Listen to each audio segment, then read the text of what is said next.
In the White House, President Eisenhower signs the proclamation that makes Alaska's entry into the Union official, nearly 92 years after Lincoln's Secretary of State bought the territory from the Russian Tsar for $7 million. The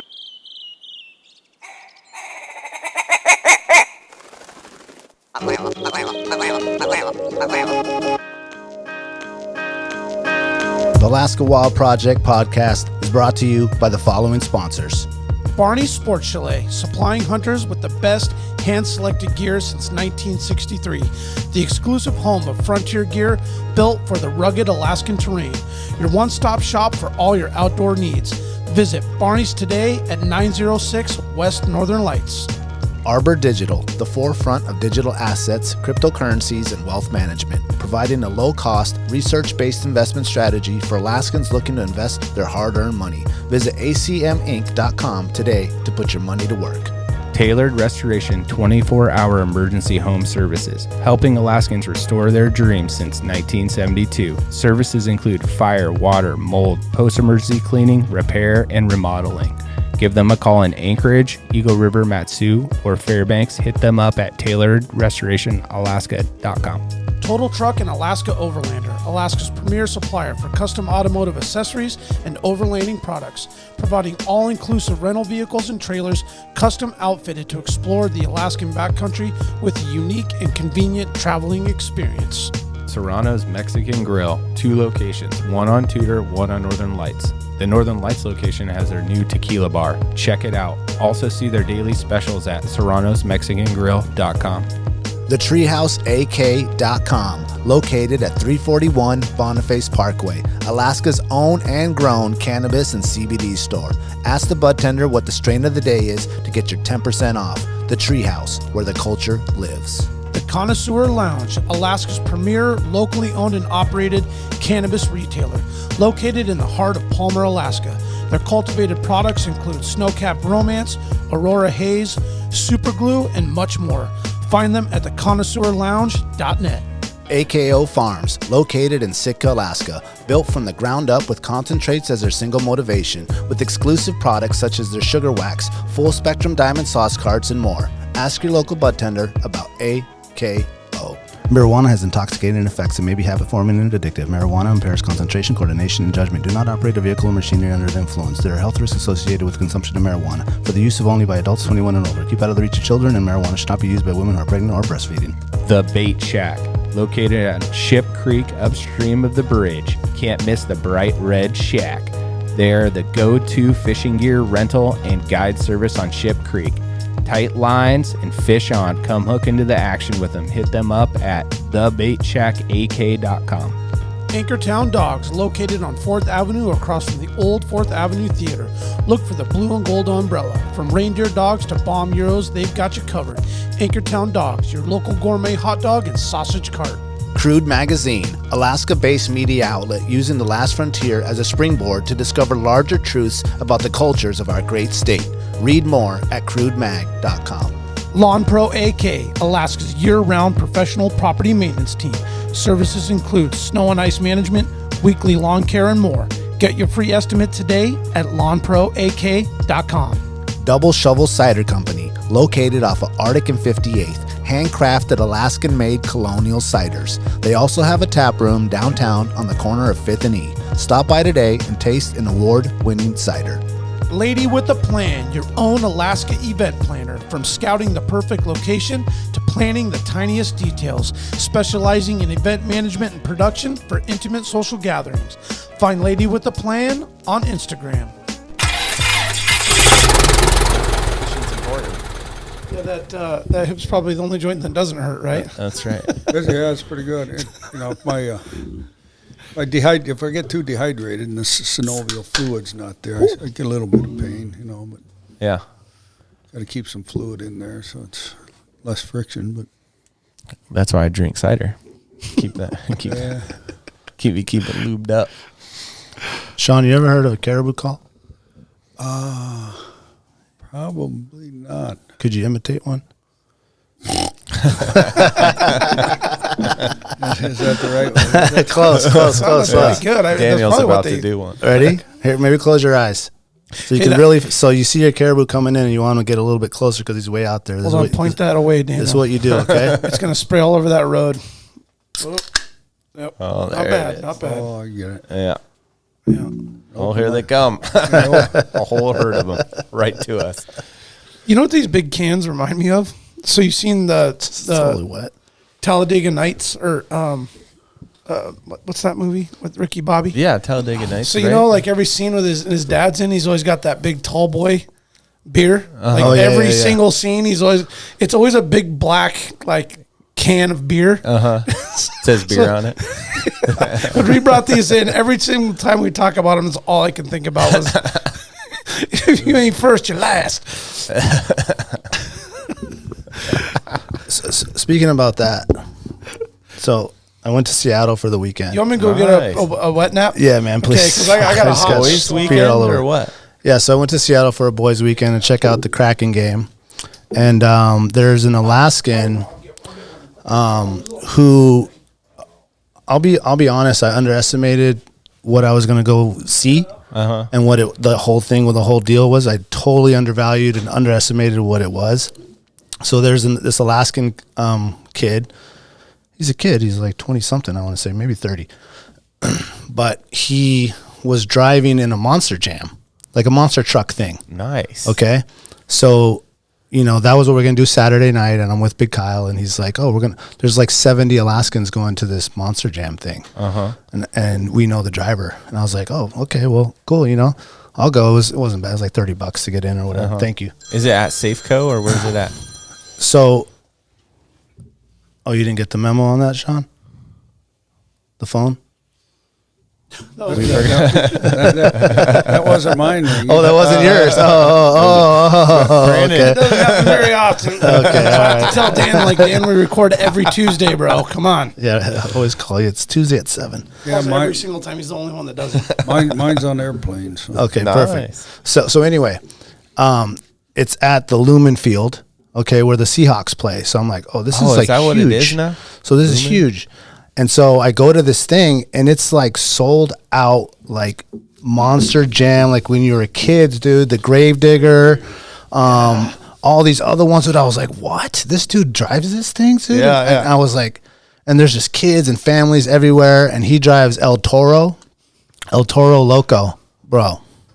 I was like a child again. Like the shirt? Yeah. I was like a child. It's bright orange. I was like a child. But this was like the stuff they used to watch on TV, dude. They were having an actual like event, and they all competed and they do the tricks. And it is so loud. It is so loud. They're like drag like 1,000 horsepower and plus motors in those things. Yeah. Alcohol burning.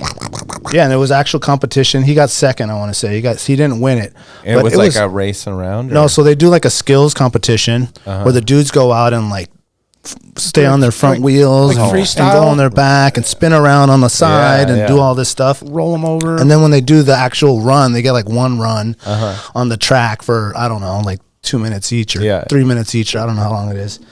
But he was one of like 2 dudes on the side. They have this one that goes straight up like that, and they go and straight up and do a whole backflip. No way. Yeah. I've seen it. Yeah. It's Oh cool man, shit. dude, it was like way better than like football, soccer. It was, oh man, I was like a full kid, dude. fanboy, It was dude. crazy. You're going to hang up the skates and start driving? Anyway, his name is Mark List, and he's from Alaska, and we're going to have him come on the show, That's dude, and talk awesome. about it, dude. He's Yeah, just such a that's rad dude, man. I just feel give a like shout I've out to heard him. Did you that get to name meet before. him? Yeah, we were all at the bar afterwards. The nicest guy you ever met, dude. Like, it was awesome, dude. It was cool. Was he all bruised up? And No, and I thought it was going to be like, you have the impression it's just like some old rowdy, what I'm saying, dude. And he was a young, like good looking, like Look at guy, NASCAR man. race car Yeah, driver. man. I was like, this is the guy, dude. I had so many questions. I was like, I'm just going to save him. I wonder how we got in. How do you even get into that, dude? Because it's like the same people since the 80s, like doing it. And all the other guys are like old, older, like codgers that have been doing it. And he's just like the young stud out there. Nice. It's like, all right, man. I'll His Toro new Loco. Ricky body. Yeah. El Toro. So is the Kraken? Oh, the Kraken game's always fun, but they're not very good. So they played Vegas and they got whooped. But the Kraken game's fun. That was like one of 3 games they ran that weekend because they played on Thursday. Yep, and I think they Or played whatever, Friday and Friday. maybe Saturday too. Damn. Yeah. Triple header. Yeah, but that's a beautiful Yeah. arena, and there's like bars and shit right outside there. We just jumped on the scooters and just scooter ganged everywhere. They still call it Key Arena? No, it's Pledge Arena, I want to say. So everything in there is like, I want to say 80% like sustainable, recyclable. Everything is like running off rainwater and Green. yeah, All green. Inside there's like a huge, this whole like green area, plants growing out the wall. Yeah, it's pretty crazy. It was cool. That's awesome. Yeah. Did the Sportsman show. What was it? Yeah. You guys remember this? The Where's Great it at Alaska now? Sportsman show, right? Yeah. Sullivan Arena. Yeah. Did they move the homeless over? No, it was in Denina. Oh. Yeah, so it was actually pretty good. Yeah. I was very reserved because it's post-COVID times. So I'm thinking like this is like a recovery show. Like it wouldn't be like its full effect of what you remember back, 10 years ago when you go out there and there's like 50 campers and boats everywhere and you had all the outside displays. Then you had Bokeh Overflow and then you had the Sullivan. Or the fishing pond. And Yeah. And so it was all kind of, I guess, maybe consolidated, if you will, but very impressed by the overall turnout on booths and vendors. Nice. And the people that showed up, like I got there like a half hour from when it opened, and there was a line out the door. I was like, oh shit, okay. People are still into it. Yeah, well, I think it's another thing that we as Alaskans took for granted. Yeah. And then we lost it, and then it was like, oh, I kind of like my wife Rena was like, I want to go to the show. I was like, you do? It's like, yeah. It's like it sounds like a good outing. We'll go have lunch afterwards. I'm like, Awesome. hell yeah. I mean, Maybe let's do win it. some stuff. Oh, you took the whole family? Whole family. Yeah, Oh, my brother nice. met us, and they're outside. They just had a couple campers and some boats, and Alaskan Hunting and Diving, I think, showed up with like what they could. Yeah. And the camper dealer out in the valley showed up with what they could. I just think right now, as we know, stock is limited on everything. Yep. And it's really, really difficult, I think, for campers and trailers and boats. I think everything's pre-sold. Yep. So my guess was everything that was at the show was probably already purchased, and then they were like, hey, can we, drag this thing down here and at least show it. Yeah. But all in all, really great turnout. I think it's going to be a building block to next year. I bet you it'll be bigger. You'll get more of the vendors that, maybe we're going to ride this one out or maybe hold out this year. Yeah. Or maybe they just didn't have the extra funds to get a booth and all that. But I was impressed. I networked and talked to a few folks, got some guests lined up for the show. Sweet. Wear an AWP shirt, just like with the sweater with the little crest. Oh, on you it. was out there, Awesome. out there stunting? Well, I was stunned, but I was also discreet about it, so I didn't want to be too, hey, AWP's here. I was just kind of cruising around. You're and, just selfieing with but lots of everyone. folks were like, hey, man, we listen to you guys. We follow you guys are doing an awesome that's rad. thing. And, bought a couple cool, items. What'd you get? I got that gun boot. Oh, yeah, that was scabbard. sick. I was really excited about that. Yeah. Yeah. Okay, so I got a What- question about that. Sorry, Yeah. go ahead, Jack. What brand is that? So it's sagebrush something. I can look it up. photo. Yeah. And they're out of Fairbanks? At a Cake. Oh, at a Cake. Cake of Okay. all places. Yeah. A vendor from Cake, Alaska. Yeah. Which is a very small town. Yeah. And imagine costs a fortune to get materials in. Yeah. And they handcraft build all their products right out of their house. Sagebrush Dry. Sagebrush Dry. Yeah. So they had backpacks, 3 different sizes, duffel bags, 3 different sizes, probably even more. I mean, when I went there, I was just like, dude, this is so awesome. This is so my jam. And I was like, all I wanted was the gun scabbard. Because a customer came up and they must have been like all into it. And then they didn't buy anything. And you kind of tell they were like, what? Yeah. And I was watching, I was like, I'm going to go in there and buy something. I'm going to support local and buy Can't something. tell me no. I'm going to buy something. And it was definitely proudly priced. Yeah. However, they're importing all their products in from Germany and different places, and they're building their stuff with the highest quality.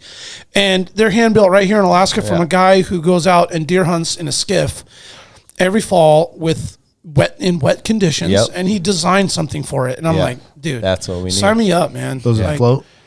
Well, it's airtight, so I'm assuming it does. Okay.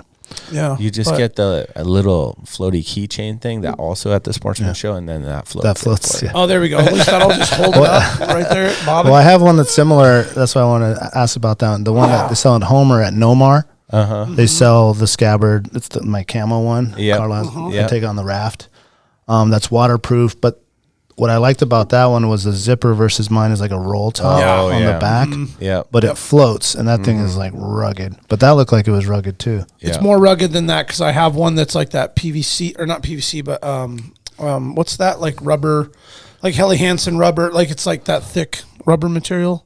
No, it's Nomar's own thing. I know which one you have. It's a very much similar It's material. similar, but thicker. I've got like the Uncle Mike's one or something that's also a local one. My brother got it from me years ago. And that's my thing. I have one of those because oftentimes I'll go, like, say on a bear hunt, I actually will bring 2 rifles.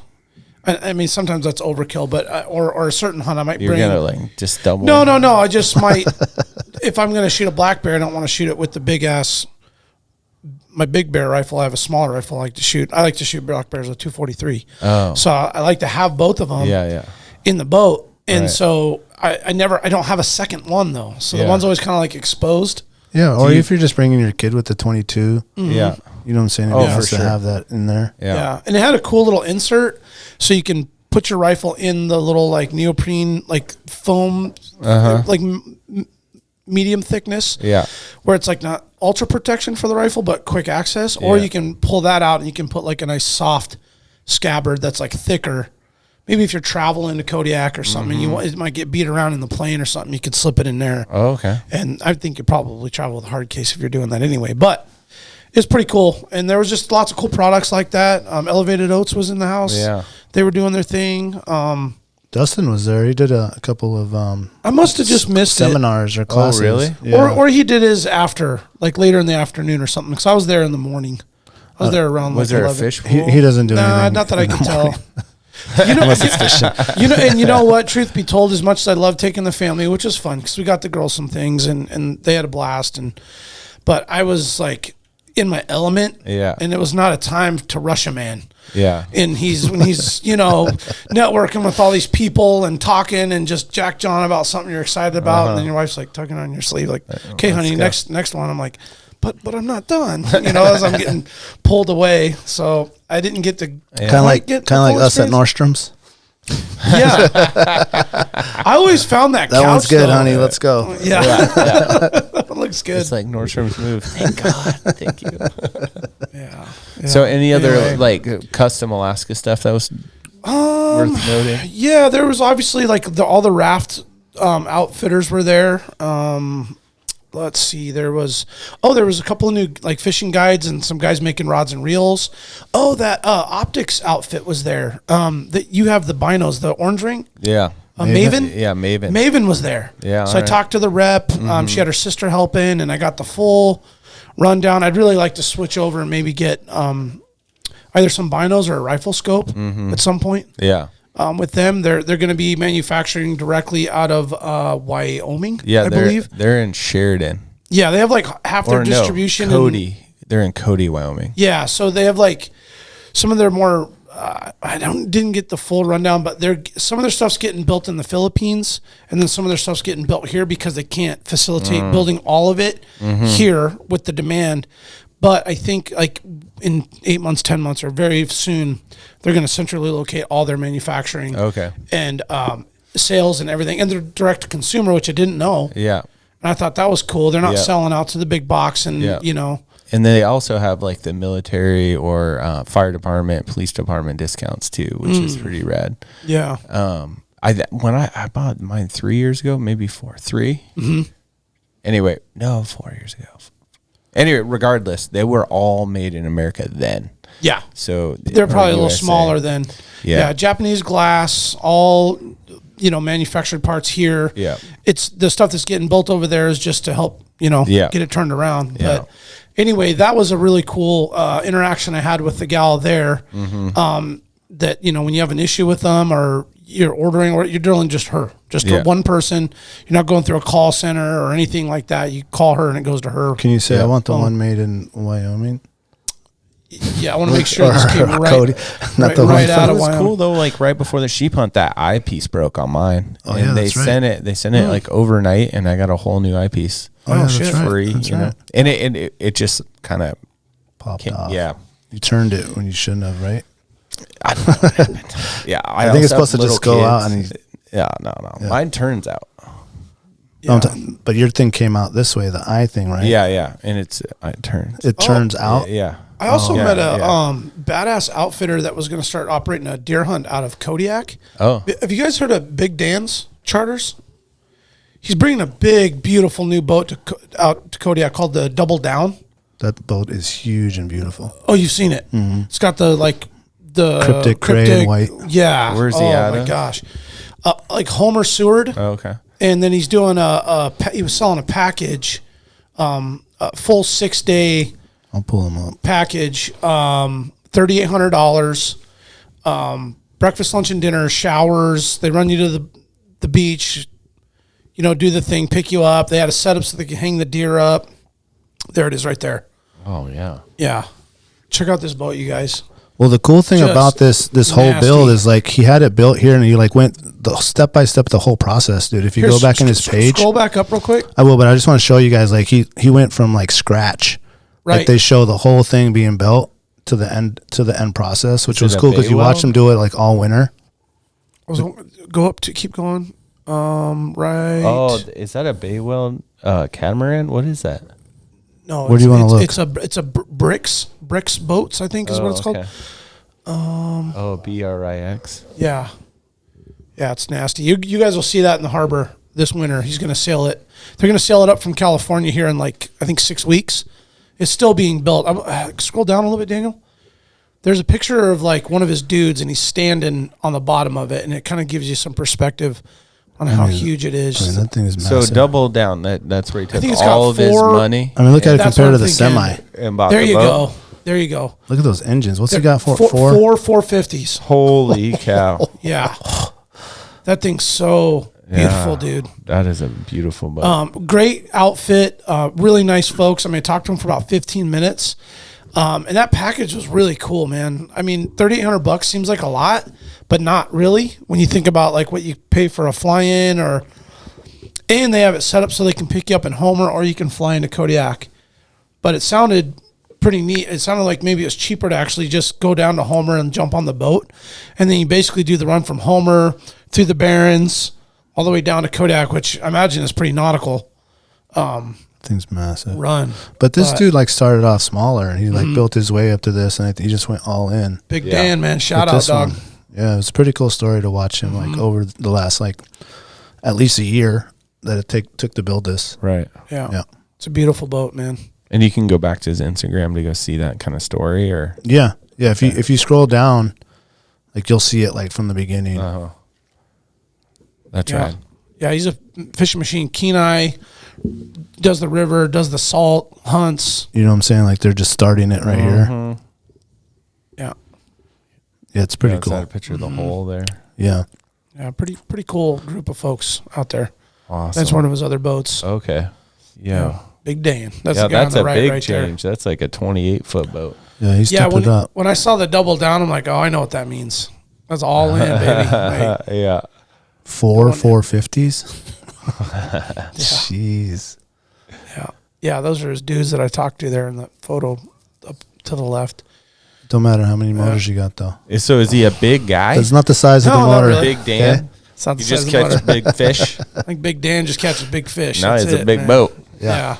So there was some really cool. There was outfitters, other guides, and that I don't think a lot of people were buying packages. Unfortunately, I think folks were just dipping their toe back in the water at the Sportsman show kind of thing. They weren't really committing to things, and is what the sense I got. But it was cool to see all these guys back out there and everybody. I don't know. It was like another step toward normalcy, right? Yeah. In Alaska. So Yeah. No, Sean, that's what do you great. think about that? That's a big boat. Did you frequent the Sportsman show, Shaun? No, I didn't. Really? I didn't even know it was on this year. I haven't been for a long time. Yeah, that's more or less my question was if you had gone in the past and experienced. I've been there before. Yeah. It's been probably over 10 years, though. Yeah, Jack. Got an alpenglow there. Jackie, let's talk real a little bit before we introduce Shaun to get that going about the cider reaction. Yeah. So we got the Kodiak boys. Yeah. Where you going, Casey? You hold on a second. So the Kodiak guys came up for Monday. Yeah, we got Monday them in the house was a big day. We finally with COVID and all the effects with shipping, it took us. We're supposed to get our tanks for Kodiak double shovel Kodiak in November, and man, we had to take the shipping far back delayed. Shipping into our own hands, and we finally got the tanks here. They showed up at the cidery on Monday, and it was kind of a cool deal. So we had a 45-foot container, and so this tank here at the edge, we're looking at an open container, and we're about to pull one of the tanks out onto a flatbed. And this tank's a 70-barrel tank. It's specifically designed to be able to be the biggest tank that can fit into this container and be raised at double shovel. So it like we lifted it today. And, is that what the video you sent us? Yeah. So that was the time lapse. Was that a couple hours or an hour or so? I mean, it looked like it was like you guys are inching that thing in there. So you guys saw the fourth video, the one that it finally got up. Time lapse. That was probably about 30 minutes. That one, that the time lapse I sent you. Mm-hmm. The other ones, like we had stops or like anyway. So the hypotenuse is of the tank as you tilt it up is the tallest point. So and then these tanks have a dome top. So we kind of did some geometry and we figured we could lift this one and tilt it and have 3 inches to spare, and we had 3 inches to spare on the ceiling. And anyway, so we got it up and down safely. It was the smoothest one we've had. We've learned a lot of things about lifting these things. We ended up having 6 different points of where it was secure, which is difficult because it's a round container. Yeah. So, but luckily it has that rack there, so that we use that rack. So anyway, so that went well. But more importantly, this was yesterday morning. The Matson, who was awesome, came and dropped off this container at 8 a.m. and Riggsy with Riggs Towing, that's a Riggs Towing truck right there. They came to help us, and they just believe in what we're doing. So they're doing us a favor here. We pulled this tank out, and right behind it are the 6 tanks that we're sending to Kodiak. So of the same size? No, they're smaller. Oh, okay. Yeah. So we have 2 16-barrelers and 4 5-barrelers inside. And that's a 40-foot trailer like you'd see on the back of a semi. Yeah. This is exactly. 40. No, this is a 45-foot container to fit 45? Everything. We had to get a special container. And so when we opened it up, then we threw in everything we needed, all the supplies that we don't have in Kodiak currently. Like our glycol chiller went into it, some juice, some fresh juice for Gideon and Casey to start the first batch. We're gonna meet down there next week and make the first batch. Hopefully, if our license is in by then. If the license isn't, then we'll wait another week. Full test run. Sounds like a lot of drinking, boys. Yeah. So make sure this stuff's right. A lot of research and development. Yeah.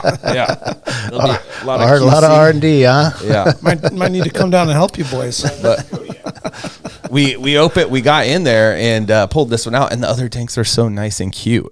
Like they're small, standing up. And they're like, man, I remember working on small tanks. I want to work on small tanks. And then you see these guys with big smiles. You're like, those lucky bastards. But so Kodiak's gonna have some good cider soon.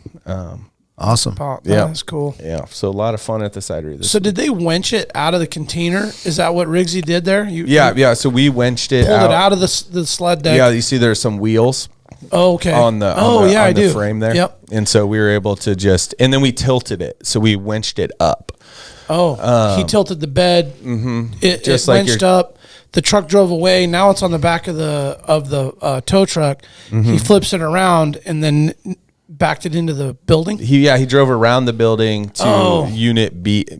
Unit C, and then backed up to it, and that's also an 8-foot by 8-foot garage door, so it barely Very got tight. in there. Very tight. Yeah. So we and so that Tight like a tiger. that So yeah. bed tilts, right? So he offloaded it right into the cidery, and man, it was super smooth. So half the crew did that, and the other half of us dealt with the container and packed her up. Right Oh, on. and we also got 2 6-barrel tanks from Anchorage Brewing. So 2 of their old time tanks, and they're beauties. So Right yeah, on. they have some character. Is that the benefit of it? What's Does it that? hold some sort of, or is it more nostalgia, or is it more So- flavor, or So more he like? had like some of his secret stuff in it, Okay. and we did not get that. Okay. So, but we did get some of the good stuff in our fooder that we Okay. use, But no, that this one soaks was in there, right? Yeah. This one they clean the tanks before they give them to us. But that's what they were using the tanks for. Doesn't is have that treasure old bacteria. yeasts and stuff. Yeah. So It's all about that bacteria, right? It's all good. It's a flavor. We got some cool tanks. That's awesome. And they're really cool tanks. They they have their own character, and so they'll look really really nice in their new home in Kodiak. Will they be visible in the tap room? Mm-hmm. You'll be able to see them through like glass, or actually just right there. You're going to be part of the process. Oh, really? That's yeah, cool. Awesome. The tap room, it's like a rectangular building, and on one side is the kind of our equipment for production, and you'll be able to look into there. So you guys are going to throw the tanks back on the barge to Okay, Kodiak? so what happened yesterday is this tank came out, a bunch of stuff got loaded in, we closed the doors, they picked it up, they brought it to the port, it got on a boat today. All the to little Kodiak. tanks are behind that. So the Oh, space that they had there, they loaded it with other stuff. And 2 tanks Okay. from Anchorage Brewing. Got it. Okay. So okay. glycol chiller, filter from King All right, Street. all right, all right. You I know, missed just that part. Yep. we tried to get as much stuff locally as we could. Yeah. After having to buy stuff for brand new for the original cidery, we're like, why would we have to do this when all these other people have stuff up here that is just as good, if not better, and it's tried, true, and tested. Yeah. Where like one of our tanks had a failure right away. So on our original startup. Well, and it's being recycled, right? Yeah, it was it reused, yeah. Yeah. Yeah. I mean, that's the best. Yeah. Well, welcome to Alaska Wild Project, episode number 59. Thank you for that quick update, boys. Yeah. That That might have was drug out good. a little bit. Not that quick, but that was good. Yeah. We have Shaun Sexton with us today. Shaun, Sean, thank you for awake coming. over there? Yep, Sean, wake up. Wake up, Sean. Sean's thinking about all that cider. So that's a lot of cider that could fit in there. Yeah, that's a big tank. Sean, before you had to compromise on the juice, did you ever get a chance to have a cider? Yeah, I Yeah. think I was at Double Shovel for somebody's birthday party one time, maybe 2 or 3 years ago. Nice. It was in the spring. Yeah. Yeah. What'd you think? I liked it. I kind of prefer beer. But, Yeah. yeah, it was good. Right. It's like a transitional period when you kind of get into the cider. Yeah. You get some people like, cider's, you don't drink cider, you drink beer. It's like, come on, man. If you're like a real connoisseur of good flavor, if you like really good beer, you like cider. Yeah, That's my opinion. It's like if you really like have a palate for beer, cider's just like another awesome party for your palate and something different. Party for your palate. And I mean, We got something for everybody. yeah, So- there you go. yeah. My exactly. recollection is favorable, but Yeah. Were you an IPA man? I was. Yeah. Oh yeah. Had you for like really hoppy IPAs, I bet. I did. Yeah. Like Arrogant Bastard. Like even is No, it that? No, I no, not remember quite drinking that. It doesn't really stand out, but Yeah, it puts hair on your knuckles for sure. yeah, some of those, the Northwestern IPAs, I like those, and there's some good ones up here. There's one out of Juneau. They had a really hoppy and a strong IPA, but I forget. Which one's that, Jack? Yeah. Was it Alaska Brewing or what? Yeah. Yeah. Icy Yeah. Bay. Yeah. No, it wasn't Icy Bay. Hopothermia? Yeah. Yeah, that is one hoppy yeah. son of a bitch. Yeah. That was good. You drink 2 of those, you'd be on your lips though for sure. Yeah. No, I was good at that. Hypothermia. Little exothermic there. Yeah. I filled my growlers up, but Three Bears there in Birchwood. And they had some good IPAs in there. Is Yeah, that they not, do a good job. Three Bears on they their do. growler bars. Yeah, they got a good growler bar. Yeah. Is that not like one of the best things that's ever happened to Kodiak Birchwood? That Three Bears? It was a good thing. I haven't really thought about rating the things that have happened there, but Well, there hasn't been a whole lot to happen. yeah, no, that's the thing. I frequent that area. Actually, my dad's best friend growing up, my dad's best friend while I was growing up, had a place out there just not too far from the airstrip or the airport out there, and I loved that area. Yeah. And there only was that little kind of shithole yellow mart, like something mart that was there. And that's like the only place you could go and get a half gallon of milk, a pack of smokes, like something. Yeah, it's still there, but it's been closed for probably 25 years. Yeah. And then the Three Bears popped up. I'm like, oh man, that's what I'm talking about. Now, like, the people can actually go somewhere and get something, not have to drive all the way to Eagle River, which is not like all the way. It's not that far. But, those back roads in the middle of winter can get pretty dicey. Yeah. So to be able to just run 5 minutes, whether you live on that side of the highway or the mountainside like you do, what is it, 10 minutes away maybe? Tops? Yeah. It's pretty convenient. Yeah, like you say, you don't have to go to Eagle River if you need something. Yeah, and I found it interesting that, like, the population of that area was that they could, like, afford supporting a Three Bears in Kodiak Birchwood area. I mean, there's only so many people that live in the area, so then they have to like do the math to know, like, if they're going to put a store up in a place, like, you have to have enough population to support like what it's got to do in revenue, right, to make it make sense. Yeah, So- they probably did a market study, but I think there's more people out there than you think. meets the eye. 'Cause it's pretty wooded, and still kind of a rural character and big lots. And Yeah, you're talking North Eagle River to almost Eklutna, really, if you think about probably where. Thunderbird Falls, and then Yeah. you got the hay flats there. There's nobody out there, but No, not really. I always thought that was kind of cool. It just popped up, and I'm like, wow. yeah, it's Surprised it was able. been a good that. thing. They get good produce in there. So Shaun, what's the longest trek you've been on? Get right into it. I mileage or Yeah. days. Oh, both. I finished the longest trail I finished is probably the Continental Divide Trail, and that's like 3,500 miles for the portion I did. There's a bunch of alternate routes on that. If you do all the alternate routes, it's maybe 5,000 miles, but I did it over 2 hiking seasons and finished it. So that's probably the longest trail I've completed. How many days was that? I didn't really track that closely. It was 2 summers.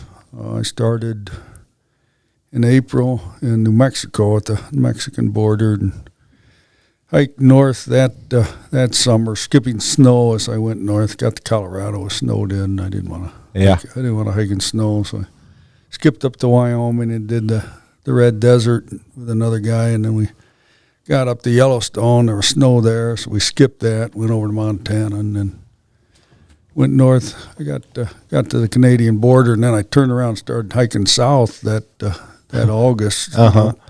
Doing some of the portions I skipped. And got snowed out of the Wind River Range, so I bailed that year, and then the following year I went back and finished the portions I'd skipped in 2017, I think it was. All right. Oh, wow, Yeah. recently. So I kind of hopscotched around. So, Did you finish it with the same partners? I started by myself and I finished by myself. And during the hike, I hiked with several different people. For a week or 2 weeks. And my son came, joined me through the Bob Marshall Wilderness in Montana, and my wife came for a few days and joined me in southwest Montana where her family ranches. So, and I met other people along the way, and we hiked together for a bit. So, yeah. When you do that kind of thing, how many miles do you like to do in a day? Oh, I like 0 days. The rest days? That doesn't finish the trail, though. Yeah, I was in Grants, New Mexico, and I did what they call slack packing there. I got a ride into town to get my mail on a Friday night because the post office was going to be closed the next day, and then stayed in town and went back south the next day and hiked back into town to finish that part, and then I had some probably too many IPAs and three nights in a row. So I kept going north of town. I'd get a ride out, and then I'd hike back to town. So it was eventually time to leave. And little training session. so those days were good. My longest day was 34 miles, and that was hard. I started 6:30 in the morning, ended about 11 at night, and I was headed to town that night. Okay. So I was anxious to get there. Get some pizza. Yeah, there was some of that. More Jim Beam and IPAs. A typical day, a comfortable day might be 15 miles. All right. I don't stop too often. I just keep, once I start moving, I go, and Yeah. I don't hike fast. I just take my time. Yeah. How heavy a pack? I got it down. I finished the PCT last, and by that time, I was probably under. Well, my big three were less than 5 pounds. My tent, my sleeping bag, and what's the other pack? Yeah, the pack was 16 ounces. The quilt was 19 ounces, and the tent was like 20 ounces. So it's pretty light. Yeah. And on the hiking in the summertime, you don't have to take a lot of clothing. So like a sleeping pair of clothes and a hiking pair of clothes, and food usually about 1.5 pounds a day. And I tried to resupply every 5 days, 5 or 6 days, 4 to 6 days. So yeah. So when I got over 20 pounds, I was noticing it because the pack wasn't designed for a heavy load. So But I remember when I started in 1976, I started with about a 70-pound pack. That sounds about right. Which was typical in those days. I mean, those days everybody bragged about how much weight they could pack, but these days everybody brags about how little they carry. Yeah, that's right. Their ultralightness. So. Well, and the materials were all heavy duty. Yeah. I think my pack when I started was like 7 pounds empty. Yeah. Big metal frame. It was thick awful. stitches. Yeah. I carried. I had a book with me. I had Colin Fletcher's The Complete Hiker. I carried with me. That thing must have weighed 2.5 pounds. And you just keep chipping away at that thing, I read it over and over I got again? rid of it after the first week. I probably got 25 pounds out of my pack. Got my boots for 4 pounds each. I think I started the trend of wearing trail runners. I had some Chuck E. Tees with me. So I ended up nice. hiking in Converse and carrying my boots in my pack. Yeah. So things have changed quite a bit, and So I've gotten a lot lighter. I'm 20 pounds. It's heavy. What got you into hiking back then? What got you into hiking? Reader's Digest. Yeah. Yeah. I think I was a sophomore in school, and I picked up a Reader's Digest, and there was this article on the Appalachian Trail. So I cut it out and I put it in my to-do file. And I graduated in 75 and worked for a year and got some money together and went off to hike the Appalachian Trail. And of course, my boss and my dad were both, thought I was nuts. And Yeah. You know how they are. Oh, yeah. Not that They'll supportive. let you know. But it worked out. I did about 900 miles that year, and I ended up on the responsibility superhighway for a career and a family. And then 2014, I started hiking the AT again. I went to Maine and hiked south. Got through Maine and New Hampshire that year, and then my knees started bothering me, and then I had a brother-in-law killed, and so I bagged it about Columbus Day. And in 2015, I went back and connected the ends from New Hampshire down to Virginia, where I'd left off in 76. So I did 3 long sections hikes to finish the Appalachian Trail. I got the label of LASHER, a long-ass section hiker is what they call it. That's official trail jargon. The lasher. Yeah. Long ass section hiker. Yeah. What Luke called the hockey boys? Lacers? Yeah, lacers. Yeah. So Luke was saying, you said that you noticed Luke was on the show and he does the Nordic skating. Yeah. And he says whenever someone comes out with hockey skates, they call them lacers because they use laces versus whatever they use for those. The Pro Boa, right? With the little That's what they use on those cables skates. and the knob. Pro Boa is what it's called. Yeah, lacers. So when you finished the Appalachian Trail, did you go back in that to-do folder and pull that out? I think I still have that somewhere in the garage. Yeah, I was wondering how thick is that? Does it fluctuate as you knock your to-do folder? Oh, does it fluctuate? It's all digital now. Oh, wow, yeah.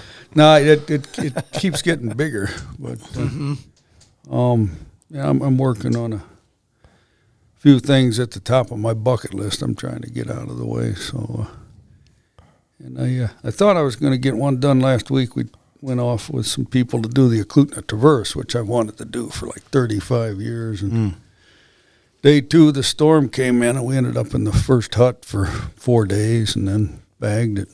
Big storm. What does that traverse consist of? It starts on the Eklutna Glacier if you're going from north to south, and the way at the end of Eklutna Lake, you go up the glacier, and then the other terminus is Redwood. So you started at the Lakeside Trailhead at the campground and hiked. We got a snow go ride back to the end of the road past Serenity Falls Hut there. Oh, okay.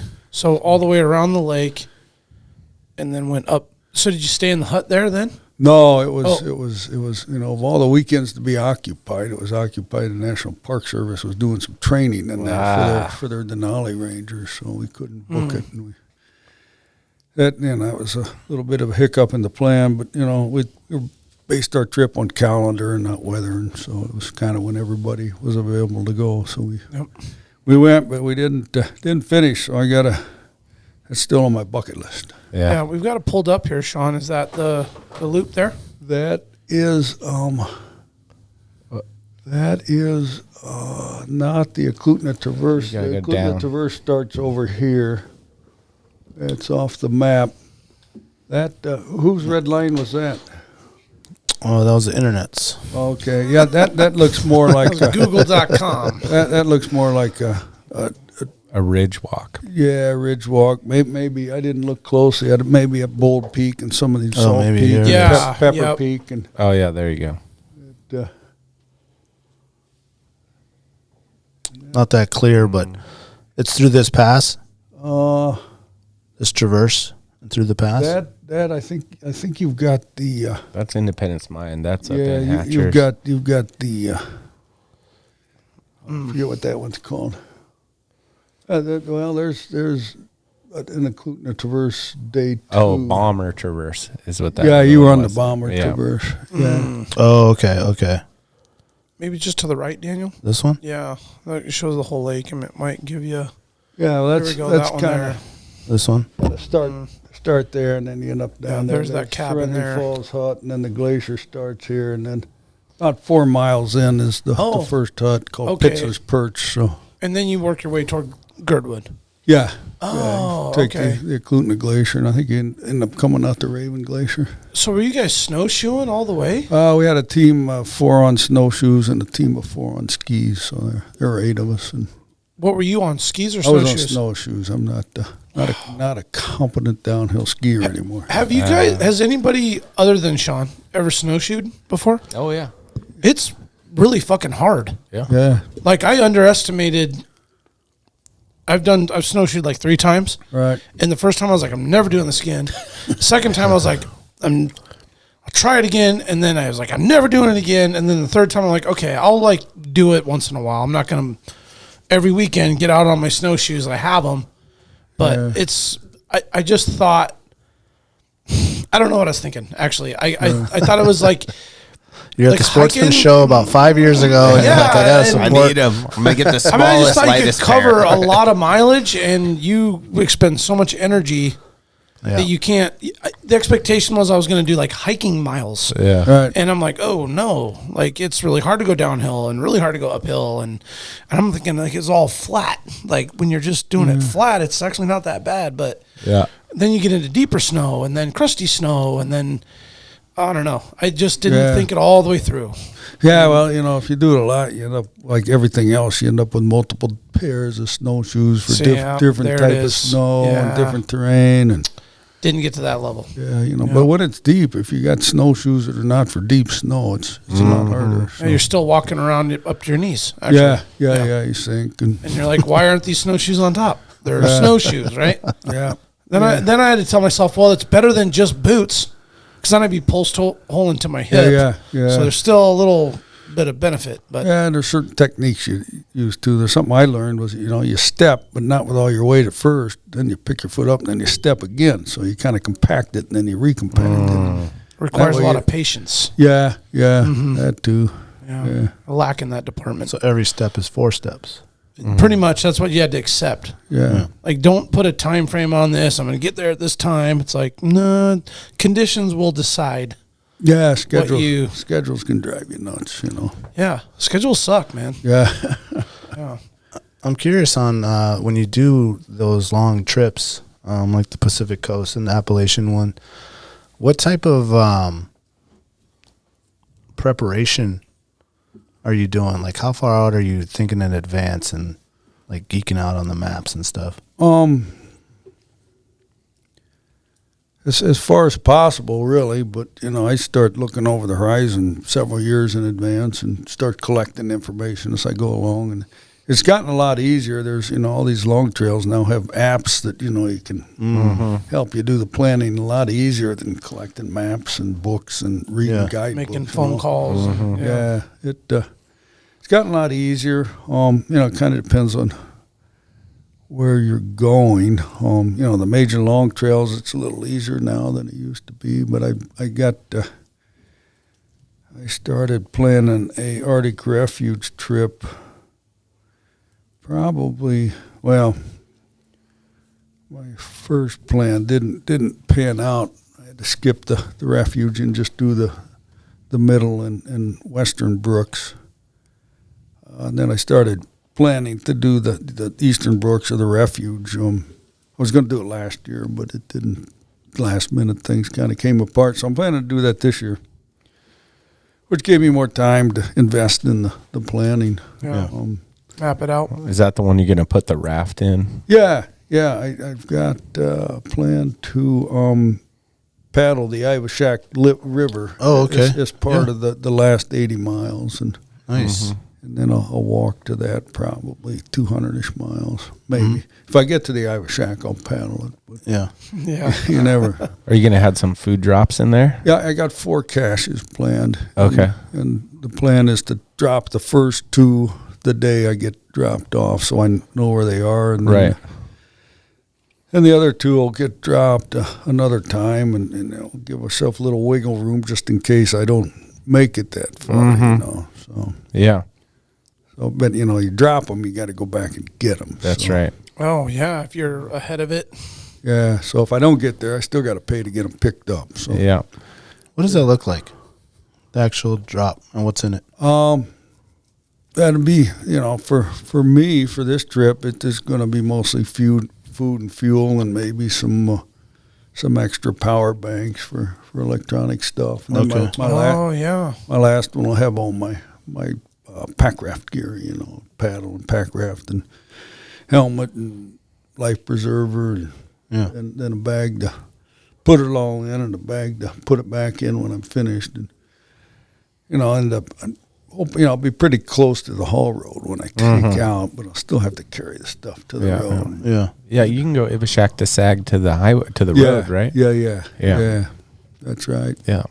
But I still haven't pinned down getting from the haul road to the Dead Horse or Coldfoot yet. I'm still working on that part. So, the planning, to answer your question, the planning is continuous until you do it or until you finish. I guess you could stick on the Sag all the way to the Alaska Airlines You could go all the way to Airport. Dead Horse. I was discouraged from doing that last year. I was going to be there more in mid-August, and I was telling them, there's airboats there, and you don't want to mess with that. So. Yeah, that's true. Deer or caribou hunters. Yeah. And, I talked to a few pilots about picking me up. So now we don't want to be there when there's hunters there. So, so I decided not to go that far. Yeah. Okay. So, and then the Ibishak section, that's a wild and scenic river. It is. Yeah. And I think the first stretch is in the refuge, and then outside. Yeah. Okay. I don't think a jet boat can't even enter the Ibishak, right? Or airboat.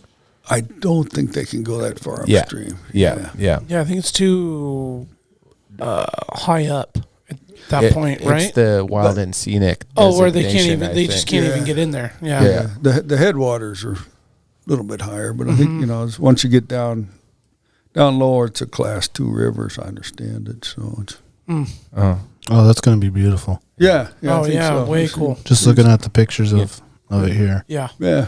Well, you So found some. just meanders through. Yeah. Are you going to have a fly rod dropped? I hadn't planned to. It's supposed to have incredible char fishing in that time of year. I might. Especially if a guy needed some emergency food. Yeah, I You might could- consider yeah. that since I don't have to carry it on my Yeah. back. Oh, yeah. Yeah. Yeah, I might do that. Hadn't thought about it. I had a plan for last year, and I was going to be finishing in mid-August, and it was going to start, getting a little cooler. And, Yeah. but this year I'm starting, scheduled to start June 21, so All right. I won't have to worry about cold so much. What do you got planned between now and then? Sunday I drive to Fairbanks, and Monday to Wiseman for a dog mushing and yoga retreat. Really? That is awesome. Okay. Getting that downward dog going or what? Yeah. I heard that joke earlier today. It's the only thing I know with yoga, the move or the technique or whatever you call those exercises. The downward dog just always kind of stuck with me. Yeah, no warrior, but I'm not going for the warrior? I'm not going for the yoga. I told him if you want me to do yoga, I'm going to wear a thong. So that'll put an end to that. Yeah. Or you get some visitors. That's a very interesting visual you just created there, Shaun. It's going to give me nightmares. Yeah, I don't get much sleep on these nights anyway. I'm going for the mushing. I'm going with a guy or a gal that has a business out of Fairbanks who takes people on mushing tours. Elizabeth Norris. She I think just finished her third Iditarod, so she's got a little ecotourism going, and I Sweet. did that with her on the Denali Highway. I think it was last year. We started at Cantwell and went to did the whole thing? Sioux-Sit in the river and turned around. Oh, nice. Awesome. So it was Does that just run the highway then? yeah, we were right on the highway. It's Okay. closed in the winter, so we just Right. mushed along the road. So do you get your own sled, or you guys run? Oh yeah, I Okay. drove my own team. Oh, that's Oh, no really? way. So she was like a guide. Yeah, She like guided you. Yeah. She was on her own sled, and turns out she was in the rear starting out, but one of her dogs got in heat, so all the other teams are going back. So finally, she moved her team up front. And Chase her around. the other three teams, Your went the dogs right were direction cooking. after that. Right on the God, heels. That never crossed my mind. It's funny. Yeah. With So I the got dog team, like that was a factor. that going for a week, and then I get home for a couple of weeks, and I'm off to Scotland on May the 2nd, doing a west coast hike through the Scottish Highlands for 15 days. Wow. Yeah, that'll be my second one of those. And Okay, so you've been there before. yeah, Okay. 2019 I did that. Yeah, I did a different route from the west coast to the east coast, and it's good fun. You go through a lot of villages, see some really pretty mountains there, and the highlands look a lot like Alaska around here. There's not so much vegetation. Well, there's low ground vegetation. They got the heath and the heather, where we got this other low growth. Yeah. up on our hills. So it's pretty. The fun. The people are fun, and it's interesting seeing village life. And Yeah. I enjoyed it, so I thought I'd do it. I'd like to do it annually, but Yeah. we'll see how that goes. So is that a mix of camping in tents and staying in the village, or? Yeah, I got my wife's going this year, and then a friend of mine, and we got 3 good hips between us, between the 3 of us, and we all got knee problems and heart problems. We're old. Yeah. So it's kind of an urban route. I think the first 3 days we're tenting, and then we get to Fort Augustus, which is at the southern end of Loch Ness, and we'll stay in a hostel there and get our resupplies. And after that, I think we got every 2 or 3 nights we're staying in some kind of town with lodging and food and stuff. Get a shower and all that. Yeah, we'll shower, wash our clothes, have dinner and breakfast, and the others will probably have some beverages.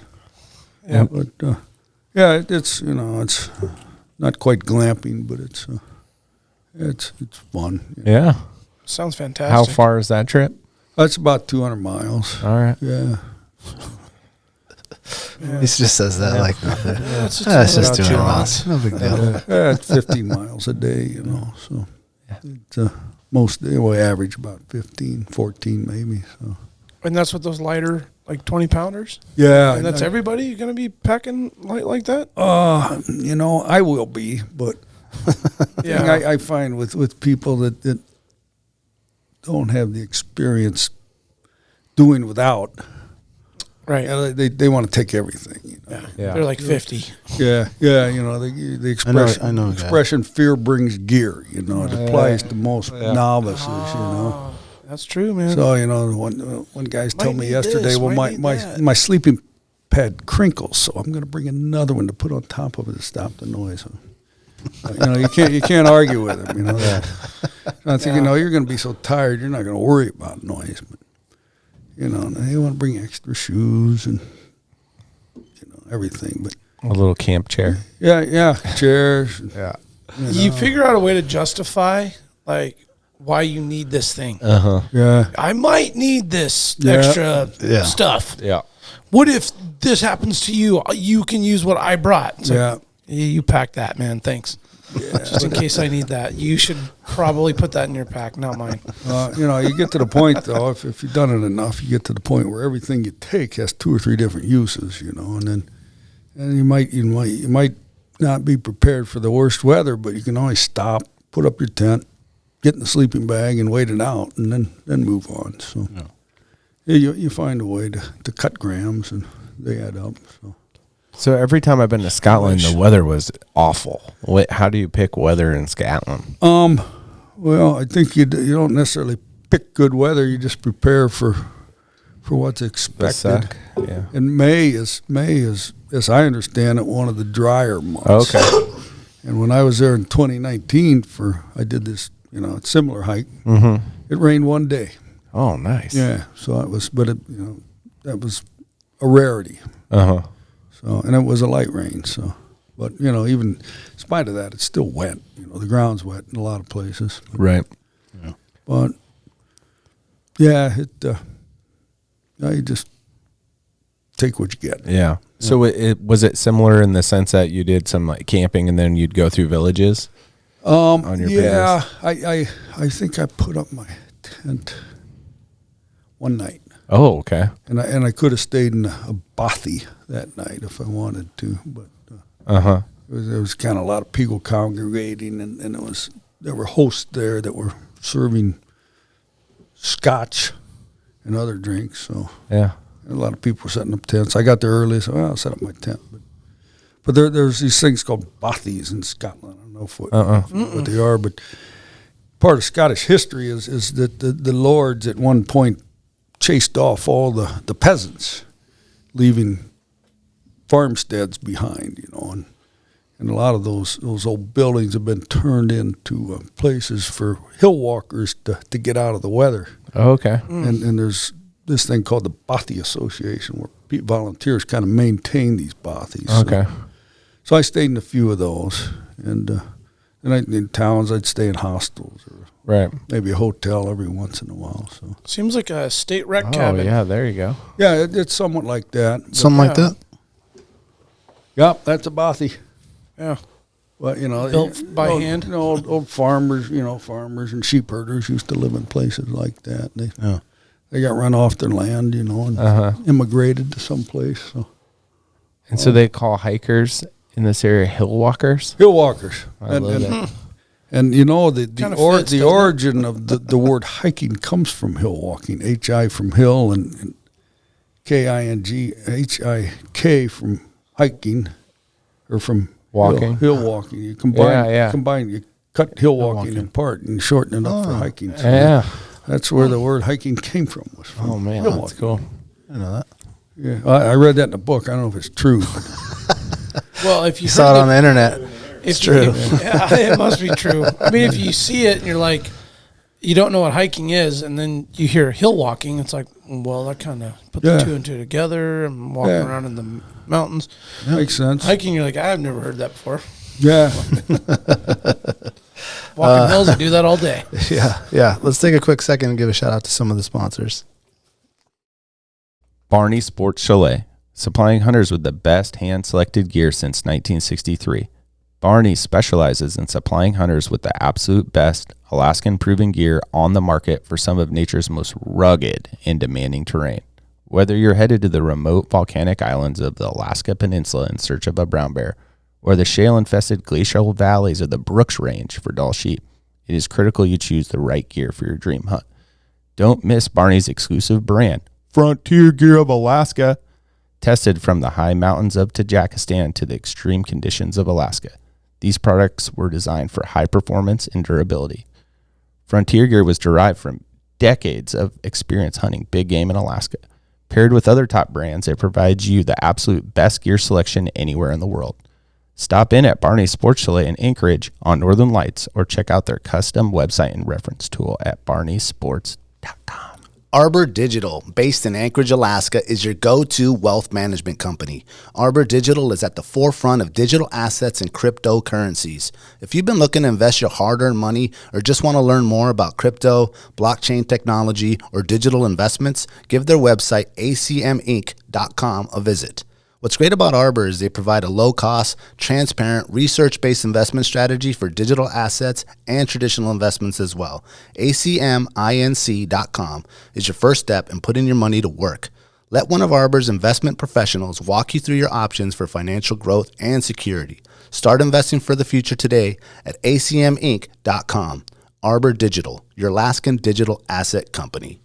Total Truck and Alaska Overlander, Alaska's premier supplier for custom automotive accessories and overlanding products, providing all-inclusive rental vehicles and trailers custom outfitted to explore the Alaskan backcountry with a unique and convenient traveling experience. At Total Truck, you can find brands such as ARE, RSI Smart Caps, Goose Gear, iCamper, Front Runner, Rigid Lights, Rhino Linings bed liners, and everything you need to outfit your truck or SUV. Alaska Overlander provides 4x4 vehicles and expedition trailers, custom modified for Alaskan adventures and outfitted with rooftop tents, fridges, and all the camping and cooking gear you need to start exploring. Visit them at alaskaoverlander.com. I was just thinking about listening to that last read for Alaska Overlander. Yeah. New sponsor. Shout out to Overlander. Their season's about to really take off. They're taking bookings. I think most of their stuff's already booked up. But I was thinking about Shaun, like if a guy was going to transition or integrate this hiking and to bring some ease to it, the overlanding option would be, something you might look into. You know what that is? No. Where you got the vehicles equipped, custom equipped and modified for camping. Where you got like the tents on top of the back of your truck or the top of your vehicle. A lot of them are really, really cool. They got stoves and,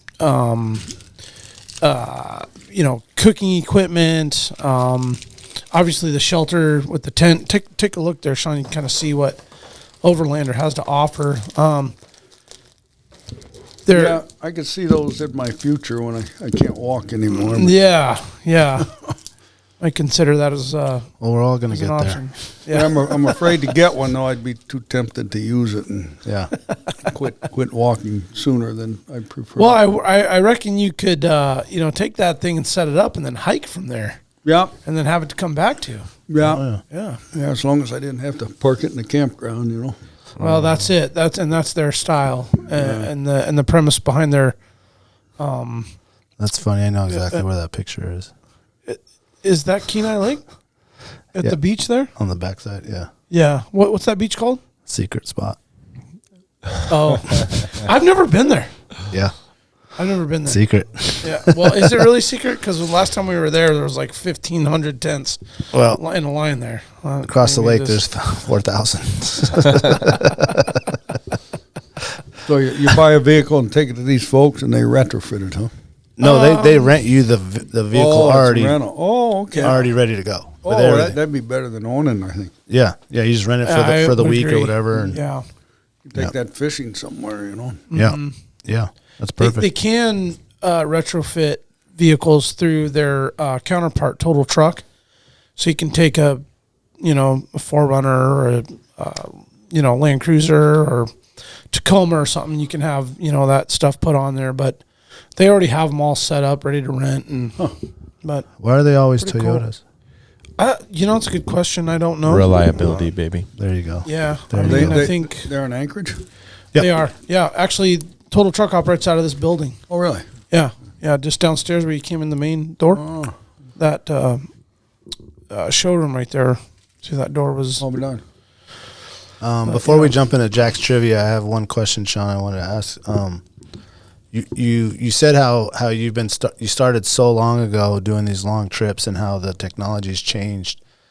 Did you find more joy planning the trips in the past when there was less information and less apps and digital and you had to do all the maps, or do you find it more pleasurable now? I think I like it better now. There's more information available. These mapping apps. There's something called. It used to be called Gut Hook. Somebody bought them, but I mean they got. The whole thing's mapped. I mean, you can be out night hiking. It tells you when they're off trail. Right on your phone.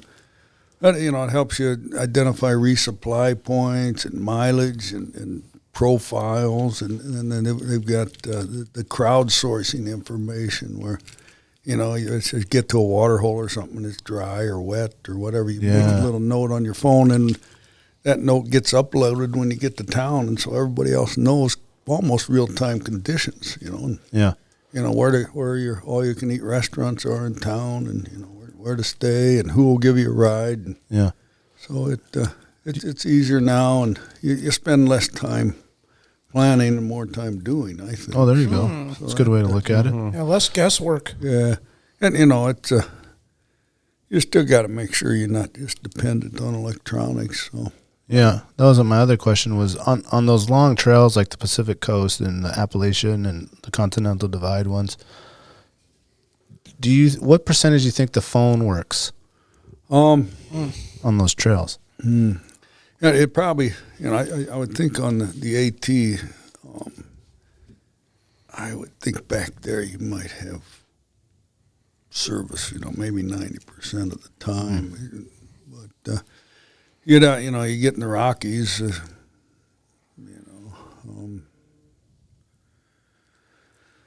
I don't remember it being a problem there. I usually didn't use it till I got to town anyway. Yeah, okay. But, so all the major checkpoints probably it works. Yeah, and on the PCT too, there was it was spotty there a little bit. I remember going around Mount Hood where I didn't have service and I was trying to send a message, but download the movie for the night. Yeah, I didn't do that. Or an audiobook. I had a few of those, but I didn't listen to them. I just kind of like the silence when I'm hiking, Yeah. I don't like bringing a lot of this other stuff with me, So, I didn't use it a lot, I usually keep my inReach turned off, except, if I send messages twice a day to the War Department, so, everybody knows I'm fine, but, I don't use the gizmos too much. It just, if you use them a lot, you got to have extra battery weight. Yeah, that's true. See a lot of people hiking with earphones on, or they're talking to somebody all the time, or I don't live podcast down the trail. Yeah, Coming to you live. Yeah. Remember when I did the Brooks Range trip, 2019? I went with a younger guy, and he's giving me grief for having paper maps. Well, those are too heavy, you know. He's got 10 pounds of batteries and electronic gizmos and camera stuff, you know. Yeah.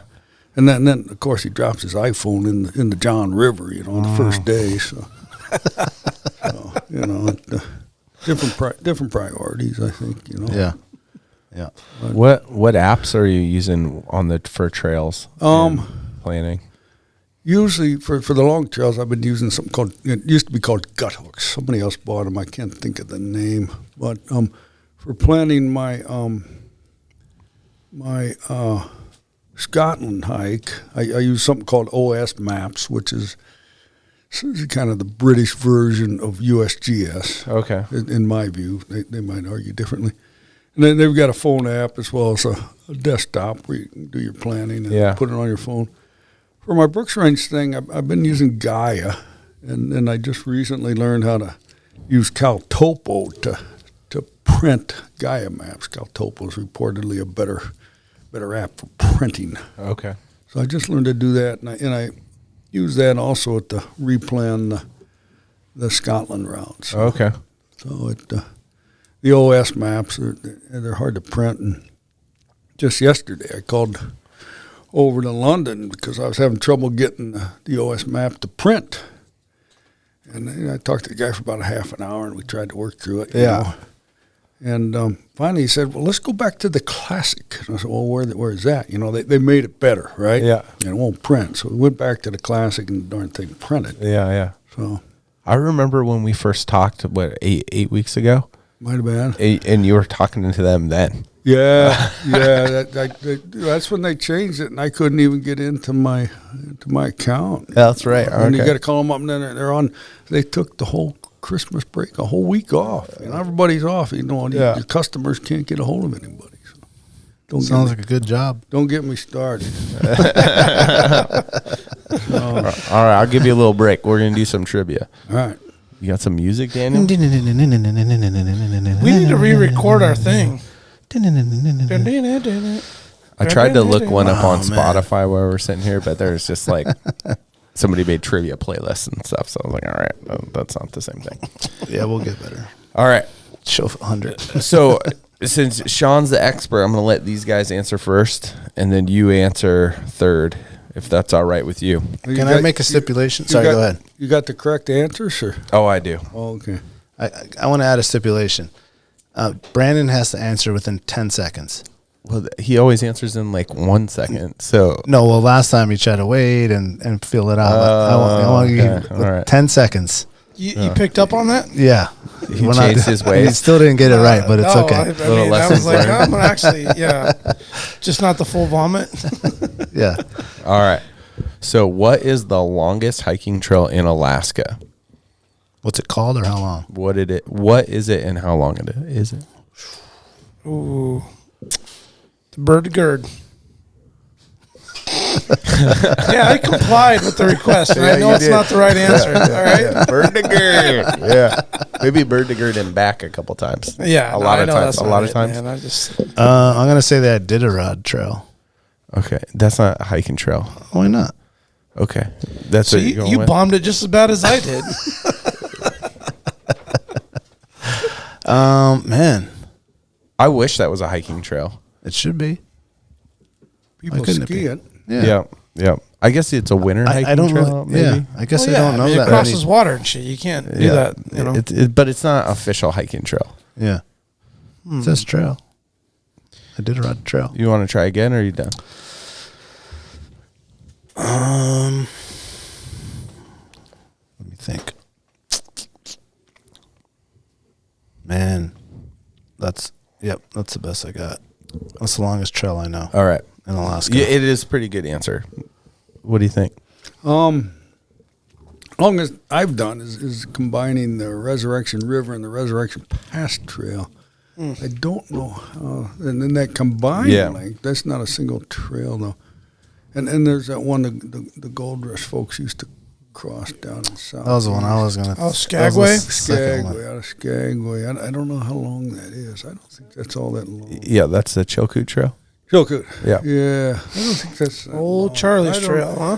So the honest answer is I don't know, but I'd say the Resurrection. Yeah, it's Resurrection. It is. So, and you could combine it, but those are separate trails. Yeah, and then it would yeah. be longer. It's 39 miles. Yeah, From That's the longest Yep. Alaskan trail. Yep, hiking trail. Yeah. Yep. and you can ski it too. Actually, I snowshoed that. Oh yeah, and go stay at the cabins. I did. Nice. Sounds like a lot of Camp work. some nights and other nights in the cabins. So. How many days it take? I don't know, maybe 4 or 5. It was kind of a winter course sort of thing. Did different mountaineering. Well, that's stuff. cool. Yeah. Yeah. Did you start in Cooper Landing or? The Hope. Oh, okay. Yeah. Yeah. It was supposed to have been a bomber traverse, but there was a lot of earthquakes that year. So Ah. went down that way. Yeah. Have you done Bomber Traverse? I have. Yeah, summertime. Yeah. When do you recommend doing that one? Oh, depends what you want to do. If you just want to do it and see the things, summer's better. But if you're out to learn winter mountaineering, do it in the winter. Yeah. And your level of experience. Right. But you were really close, Daniel. The southern trek of the Iditarod National Historic Trail would be the longest, but it's not full. It would be 120 miles, but there's only sections. Because of water. Sure. Many different There's things. got to be something. Well, I Yeah. think it also It's all some of the old trails in like public or private property and land and stuff, right? Oh, like I mean, well, Makes because sense. I'm just, I know there's sections of like the trail out there just north of Wasilla. I can't think of it at the moment, but it's like an old section of the like original Iditarod, like Mehl Trail area, and it like cuts you off because it runs through private property. Oh, okay.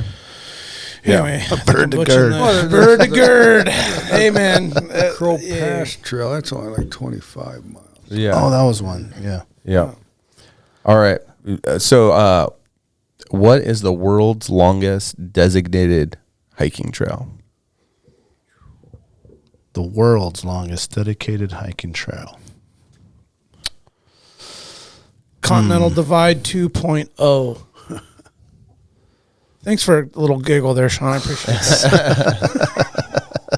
Once again, complied within my 10-second rule.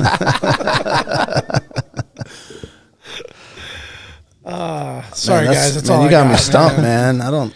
You brought the big guns I don't know here, what Jack. the name I of mean, it come is. The one that goes through like Italy, Spain. Oh, come on, smart guy. You got I don't know the name of it. I know a teacher that did it, but I forgot what the name of it's called. Do you know what one he's talking about? Oh, I don't know if that's International Appalachian Trail or not. That's not the name I remember. Oh, yeah, I think I know what you're talking to. Yeah, it's like I can't think of the name of it. There's a Euro, like they call the GT7 or yeah, G10 or yeah, G12 that's or right. something That's right. like that. That's The right. It's something European like trail, that. Yeah, I don't know if that's the longest. There's a Trans-Canada Trail that I don't know the name of it. That's pretty long. And then there's a coast to coast in the U.S. too. Okay. I can't think of the name of that right now. The American Trail or something like that. I gotta. Oh hell. I got it. I got it. It's got all the trails. Coast- No. I got my answer. American Discovery Trail. All right. Oh, wow, look at that. All right. Oregon You Trail. carry All right. So my data shows that it is a trail that you've done, and that it's the Pacific Crest Trail, and it's 2,650 miles. Really? And Yeah. And you were looking at what? Google. Google. Yeah. This comes from the Guinness Book of World Records. It must be old because the CDT is longer, a lot longer. You think? Yeah. The coast to coast one? Oh yeah, the Continental Divide Trail is definitely longer than All the right. Pacific Crest Trail. Dang it. So All it's right. pretty close. Is it really? And the coast to coast, I mean, that goes all the way from somewhere in California to the East Coast somewhere. Yeah. Then the Trans-Canada Trail, that's a long one too. So, Yeah. So I don't know. So Guinness no one's needs to update their stuff. Yeah, come on, Google, step it up. Yeah, it was pretty close. What about the Singapore coast to coast trail? That's 36. No, that's not that long. Yeah, there's so many trails now. I think there's 12 national scenic trails in the U.S. these days. Oh, really? Yeah. Have you done any other international hikes? I did. I was in Christchurch, New Zealand, maybe 2018, and I was going to experiment with the Araroa Trail, but it was, it was September, and it was Pretty chilly. getting wintry. So I did something called the Abel Tasman Track. With, 4 or 5 days. Beautiful country, though, huh? Oh yeah. New Zealand. Yeah, they've got their long trails called the Araroa. It goes from the tip of the North Island to the tip of the South Island. And you take a boat in between islands, and that's on my list. How long is that one? Oh, maybe 1,200 miles. Don't quote me. Yeah. Well, next March, I'm hoping to do the Bibbulmun track in Western Australia. So that's 100K. Hot, so you got to do it in the cool season. Have you heard of the Tony Knowles Trail? Oh yeah. That's the one I frequent the most. Waiting home from the Paya. I've been on that a few times. Call that a day trip. That's nice. That's nice for day hiking and skiing. So the trail you're talking about, I think this is the one you said the coast to coast is the American Discovery Trail. Right. It's on his It's on his handkerchief. Oh, it was on the handkerchief. Yeah. Oh, let me see that. I missed it. You got a free. Okay. Oh yeah. Oh yeah. There was Upside down. another There we map go. that showed the two different sides. Oh yeah, look at that. Got different routes. Man, Shaun, that how Kansas. long have you had that? This? Yeah. I had to ask. Maybe a couple of years. I got it. Oh, okay. I went to the American. No, actually, I got this at a rock in Golden, Colorado. Well, the March that COVID started. Is that 2 or 3 years now? So. Something like that. But I've only watched it 2 or 3 times. It's not my favorite. Just Okay. happens to be what was handy today. Perfect. That Kansas section looks miserable. Down here. Right there, like Long. mid Colorado through Kansas, that just flat section. Yep. Yeah, I think you just got to skip that one. Or you bring a mountain bike or something. E-bike. Get to it for you meet Jay there. Yeah. Well, there's people that have done that. So Yeah. So you gonna do this one, the coast to coast? it doesn't appeal to me. I think there's a lot of urban parts and a lot of Okay. asphalt, a lot of asphalt, so it doesn't. Yeah, that makes sense. Doesn't appeal. But I'm trying to work in the Pacific Northwest Trail, which starts over at Glacier and goes all the way to the peninsula there on Olympic Peninsula? Yeah. That'll be gorgeous. Yeah. The PCT in Washington was just gorgeous. Yeah. Northern Cascades. This one looks cool. Beautiful trees. Oh, the So more, the like a more northern. Pacific Crest, did that go through Sequoia National Park? Yeah, it did. Really? Yeah. That was there's a lot of amazing parts along that. And California, it's pretty varied to California. Yeah. I liked it all. That was my first desert experience hiking was Southern California. It was a wet year, so there's a lot of greenery and a lot of flowers that spring. So I liked it more than I thought I would. Yeah. Pack a lot of water. I did, and there were, it's pretty dry, so there's the Trail Association puts water caches out at certain spots. Yeah. There was one section of about 40 miles that was dry, and some of the younger folks were doing it at night, and so I skipped it and went back later, and by the time I went back, there was a water cache right in the middle. Okay. So LASHER. it was later in the fall, so so I got it. It wasn't so hot. Yeah. Started seeing the mirages. Yeah, but it worked out. There's the expression the trail provides. Oh, yeah. Oh, okay. Yeah. I bet it does. Yeah. Yeah, this is a northern section of that. Is that what this is, Daniel? This one is the Pacific Northwest Yeah. National Trail. That's got a lot of appeal to me. I like Yeah, that that's part nice. Part of the world. A little more scenic and maybe a little less urban. Less urban. I understand there's parts of it that are not quite finished. There's some road walking, but big mountains, good scenery. Yeah. Supposedly grizzly bears there. And You know, It's pretty wild. I had a question I forgot, and then you just reminded me. In your 20 pounds of gear, do you carry some sort of form of protection? If I'm in bear country, depends where I am. Here, I usually carry a flare and bear spray. A flare? Yeah, you get one of the safety stores here in town used to, when they replace, the Coast Guard makes you replace the flares and the rafts every so often. Mm-hmm. Rather than throw them away, the guy would give them away to people that want flares. And so got a few of those that I take. And supposedly they're a good bear deterrent because fire is a natural enemy of bears, and they see this burst of flame coming at them. It scares them. So never had to use it. Speaking of that, the the air horn, that's what I've been using, the air horn lately that they sell. But I was just in one of those stores and I was checking out all that stuff. And I mean, they have the normal flare that you throw down and you can't really hold. The cap and then you have the one you can hold. And then they have the ones that go in your shotgun, which I thought was really, really cool for on the Kenai or something. And there's a bear coming up and you just kind of want to, he doesn't respond to the horn. Yeah. You can just hit that one and just, you know what I mean? I thought that was really Some of those come with little, what do we used to call them, fireworks. They blow, they spark out. Firecracker? They hit and then they blow up again and again and again. Okay. So it's multiple. Yeah. Oh, Yeah. like a, What did we call those, Gid? man, come on, Brandon. I know what those are. We used to Sparklers? No, we used to shoot Roman candles. Roman candles. Yeah, no, it's not a Roman candle, Oh, though, it's but not. no, it's the one thing, and it goes off again and again and again, after you shoot it. Oh, Gotcha. Yeah, Okay.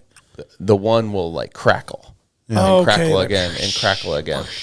Yeah, I've never heard that as a trail bear deterrent. Yeah. A flare. It's not that common. I think it's it's an Alaskan thing. Yeah. Lower 48, I'd carry the bear spray when I thought I needed it. Mm-hmm. Of course, you try not to because it's extra weight. But Sure. I had a couple of bear encounters in Montana where I got it out. So Matt Manfredi's one charge in Kodiak and all those years of traversing the island. That's what he used was a flare. Was flares. Yep. I mean, to me, that makes sense. A bear wouldn't want nothing to do with that. Mm-hmm. That is so foreign, and it's a burst, and it's sudden, it's bright, it's loud, it's and if you had a really close encounter, I guess you'd be better off with that versus, your spray. I mean, if it's got that close, right? I'm talking from me to you. Blow back in your face. Yeah. And if you don't want to carry the pistol and then hiking about, especially internationally, it's not like you can just carry a firearm. No, I mean, even, lower 48, you got local. Register it here and report it there. And it's just not even worth it, is it? No, not really. Even the bear spray, you can't fly with that. So you got to find something to do with it when you're finished, And, yeah, I guess you're right. so it's a bit of a nuisance, but sometimes it just seems wise to have it, Yeah. How about big cats? You ever worry about those? I never did, although, I know other people that have had encounters in Washington with panthers or whatever. Yeah. Cougars, mountain lions, yeah. And I guess even down around L.A., they get them. So I saw tracks, but Yeah, and now the Black Panther's down in the Georgia section of the Appalachian Trail. yeah, there's so many things to worry about. Yeah. You drive yourself nuts worried about all that. Yeah. I've had encounters with rattlesnakes. That was enough for me. So. What about those Black Panthers out in Glen Allen? Guys ever? Glen Allen? Are they black or they those are cougar colors, right? I don't know. Galen said they were Black Panthers. So. Sorry,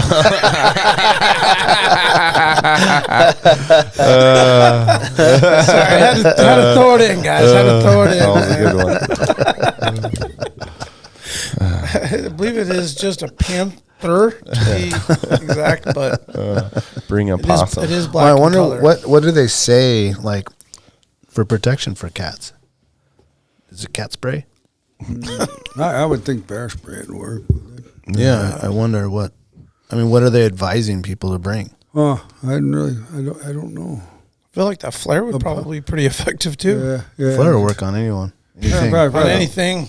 Yeah. The best thing. Even humans. Best thing to bring in any circumstance is a brain, 'cause Yeah. Oh, that helps. you want to make sure you use it too, because it's heavy to carry around. So. Yeah, all I ever heard with the cats when we were down in Washington was look big, So Yeah. Oh, make yourself look big. yeah, because it was kind of like if you're gonna get attacked, you're not gonna know it's coming. It's not like a bear encounter, Yeah. I suppose they stalk people. Yeah, I don't know. When your number's up, it's up. That's true. That's it. That's true. That's true. I found what I thought was a big cat track in my backyard just yesterday. I was packing all my winter shit, which I'm pretty sure I jinxed all of us yesterday. Oh, you're the guy? I'm the guy. I was like sleds, ice fishing gear, snow brooms. You guys all have snow broom? You guys know what snow broom is? I don't have Got the one. But I know little, what it yeah, is. I don't know why you don't. You need to have one. I've been showing you that for you have years. a broom. Yeah. Anyway, I put it all away, and I was washing one of my 4-wheelers in the driveway in a T-shirt. So I'm like, it's time. Like, put all this shit away, and then wake up this morning to 3 inches of snow. But, where was I going with that, guys? You see Lynx tracks? That's it. No, yeah. I'm pretty sure. I mean, they were tracks about yay big. Oh, yeah. And they started like 4 feet away from the fence, which tells me it went through my neighbor's yard, leaped over, and then scaled the next fence over, which was like another 5 feet away. So it jumped from the hard ice right over the fence. I'm Yeah. like, dude, there ain't no dog or nothing that like made those tracks and leaped over. And I'm not in like the woodsy area of Lower Hillside. I mean, this is neighborhood area, and I thought that was kind of strange. I'm like, damn. I mean, I figured you see lynx up high, but not that far low. So I see him in Kincaid. okay, yeah. I mean, they're probably all over, but Yeah, it was pretty neat. I'm like, I got fences, and all my neighbors, everybody's fenced in. So I don't get moose and stuff in the yard, not in the backyard. I don't get a lot of wildlife in my backyard, period, because it's just everybody's fenced off. But that was interesting. It's super rad. Yeah, I mean, time it was of just- year they might be more apt to be in urban areas looking for food. Yeah, maybe like this long in the tooth in wintertime, and they're getting hungry and kind of maybe a little bit taking risk, to get down a little bit lower in some of those areas. But I mean, I just kind of was like, man, that's just some cool Alaskan shit. Like you just Hell don't. yeah, it is. Yeah. If I had my dog still, that wouldn't have happened. But that was kind of a neat little cool thing I had happen yesterday. So I want to ask some geeky questions. Uh-oh. there we go. What shoes are you bringing on those long hunts? I mean, not hunts, but hikes. I've been for What are those? Ultra Lone Peaks. Lowem? Lone, Lone, Peak. Ultra Lone Peak? Yeah. Is that a European brand? No, they're U.S. I don't know where they're made. They're a zero drop shoe. These are really good shoes. The people that Made in China. Well, So they're U.S. brand. they're probably the most popular running shoe for people that want zero drop and need like a wide.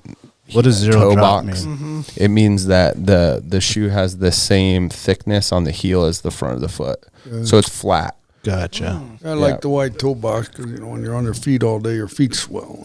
And I tend to get calluses on the outside of my feet if the shoes get too tight. So they work for me, so I stick with them. Those are the go-tos. Yeah, for me and a lot of other people. See a lot of people, especially people with foot problems, switching over to Hokas right now. Yeah. Because they get a real thick sole. That's becoming, some podiatrists are saying they're good. But Yeah. I haven't made the switch yet, and I don't know if I will. I mean, I like these. And Have you had any plantar issues? I've had plantar fasciitis in both feet. Or, you got custom orthotics. Yeah. Damn, Oh, look at the bottom of those. spikes on those damn Oh, things. Those yeah. are cool. That actually has a mimics like your foot, Yeah. like the meat of your bottom of your foot and then your toe. Yeah, it's a distinctive pattern. Yeah. Yeah, those are nice. They're legit. Yeah, I Certified. wear size 15s in the winter and put screws in the bottom and What does that say on the bottom? thicker socks. Rubbermaid?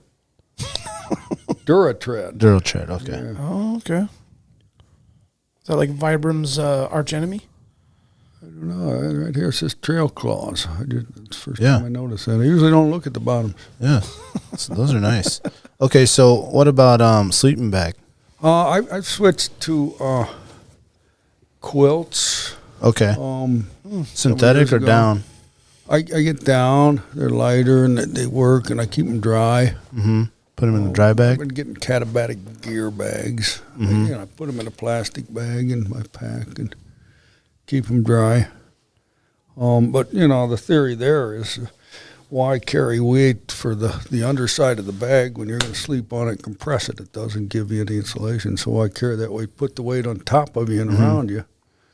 And, it's, you get more bang for the buck that way. So. Do you use... Plus, I have a hard time finding a bag that fits around my torso. You're a big boy. I don't like tight stuff. I don't like that mummy, like sucked in. I feel. can't stand that either. I get claustrophobic with those bags. And even when I do, I have a Western Mountaineering bag I bought in 2016, which I really like. But I use it as a quilt too. I don't zip myself in. That's what I do. Just open it all the way up. Did you get the Alpinlite?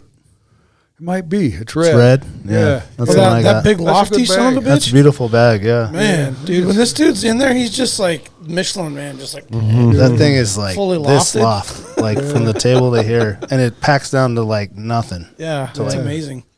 What Maybe bag the is size it? of that- It's the Western Mountaineer Alpinlite. Oh, It packs yeah. down to this thing, Yeah, they're It's good- tiny good and light. quality. But yeah, you get so hot, you kind of use it as that quilt. Yeah. Is that for your like earlier or later season runs? You'll use that bag for that? I haven't used it for a long time. Oh. But, and then I got a Mountain Hardware bag, 30-degree bag. But what I've tried to do in the winter is rather than, I bought a used 40 below bag, but I want to talk about that. My preference is to use a bag with a light bag with a quilt over it. Oh, okay. Combine two light bags Yeah, rather than buy another heavy, expensive bag. And then you have an option if it's too hot, you just take the other one off. Yeah. Or if it's really cold, then you can zip up the end of the thing, and then have the insulation over the top of you. For my cold weather bag, I went with this big Agnes bag that doesn't have any insulation on the back, and it has a spot you slide the pad I've seen into. those. Yeah. Yeah, and that's pretty legit. So it's really light for how. Yeah. I've seen people use those and like them. So you I put your move too sleeping- much. I move around too much for those. The thing will end up like, I tried it once. It like forces me to be in that spot. The way that they designed it, it has like a little slide in there that you slip it in between, and I don't move like that off of. Yeah, I ended up with the pad on top of it. Just You like know rotating what? around. You know what I found to do for chasing the sleeper bag all night. You put three long stripes down the bottom of it of tent sealant. Some kind So it gives a little kind- stick, little little that way. friction there. Yeah, and it won't move laterally. Oh, okay. But Now, on those quilts, I did some research on some quilts before I got that Western Mountaineering bag. You just put it on top. Does it have the clips to like clip it to your pad, yeah, well, or like a rubber something that goes underneath it or something? yeah. There's a string you'll put around the pad, and then there's clips on the side of the quilt that you clip onto the string, and you can clip them on lightly so that they slide, or if you want it to stay fastened tight around you, and Yeah, stop all the drafts, and there's another notch that you clip it real got it. hard, and it won't slide. Won't slide at all. around. So, And pads have come a long way too.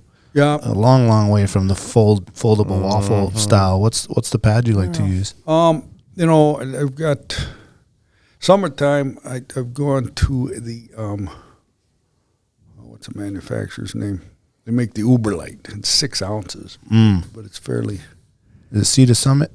no. Oh, Thermarest. Thermarest. Yeah. And it's the short version, just from my Oh, just the torso. Yeah, Yeah. yeah. 6 ounces, and You know, I don't need it under my legs in the summertime. If I think I need something there, I can throw extra clothes or my pack. You know, I just flatten my pack out. I wondered about that. Like, if there's still a way to get comfortable with the half pad. Yeah. So I feel like when you lay on your side, I'm a side sleeper. As long as I got something for my hip to dig into, I'm good. But my knees, I could see them like being like on the ground on the hard would get, there'd be some discomfort and it'd be hard to really rest. Yeah, I get this, you know, if my knees are banging together, that's discomfort for me. So I got to put something. Even at home, I sleep with a pillow there. You know? You'll just stuff extra clothes or a jacket or just something like that. Yeah, but you know, if you're tired enough, that doesn't matter. True. But, It doesn't matter. I'm a side sleeper too, and I got a metal right hip, so you know those thin Insulite pads, they don't do it for me. I got to have an inflatable pad. Yeah.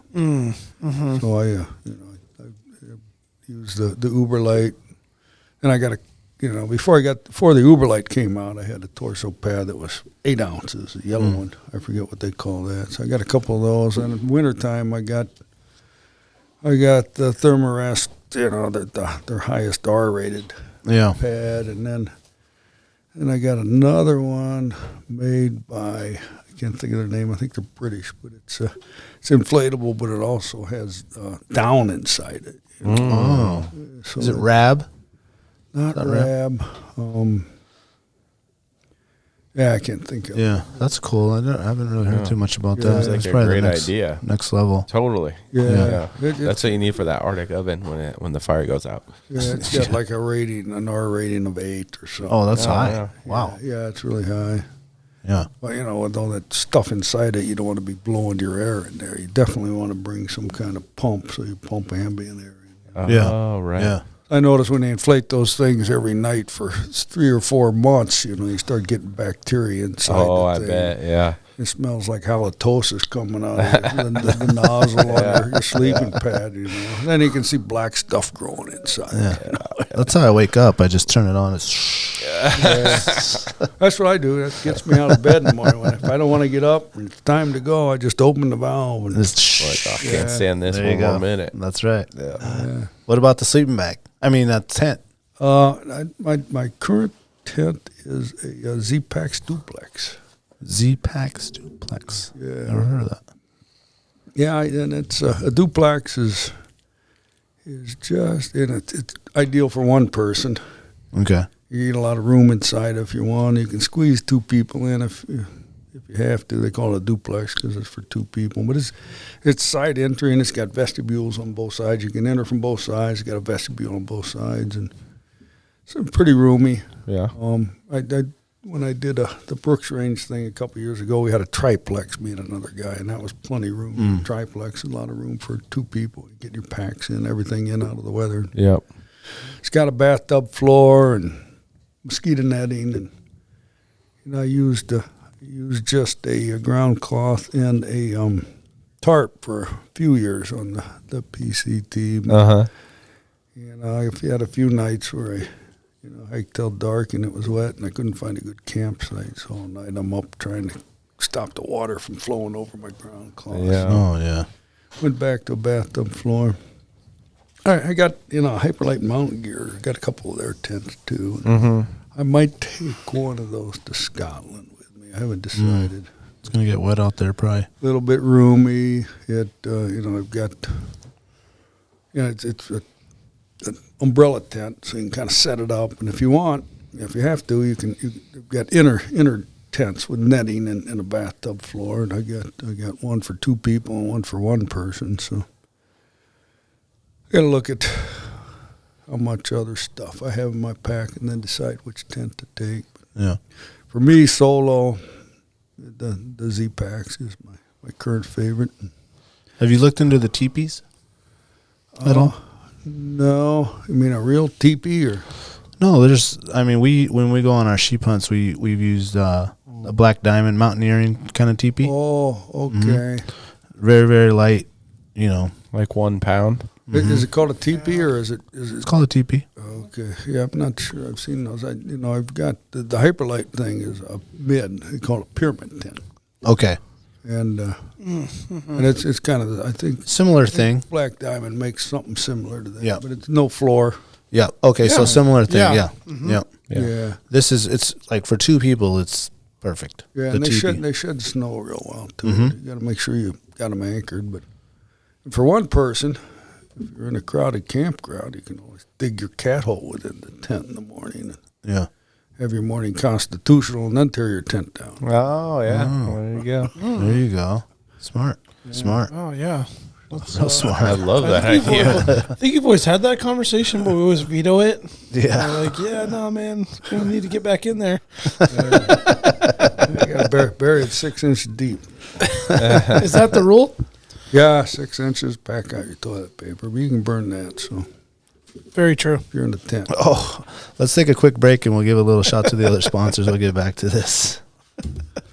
The Treehouse AK, your one-stop dispensary located at 341 Boniface Parkway. Be sure to ask the bud tender about their deal of the day because honestly, there's always something good on deck. And guys, listen, this is where the culture lives. At the Treehouse, their dedication to servicing consumers has been developed through a lifetime of involvement in the cannabis culture. They're committed to providing the highest quality products at whatever value your budget affords, while always maintaining the deep-rooted principles that have carried them this far. Their focus is on relationships over transactions, and you can always depend on them to treat you with the respect you deserve. Hit them up at thetreehouseak.com, and remember, you must be 21 years of age to enter their store.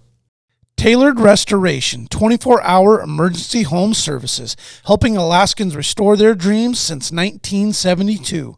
Services include fire, water, mold, post-emergency cleaning, repair, and remodeling.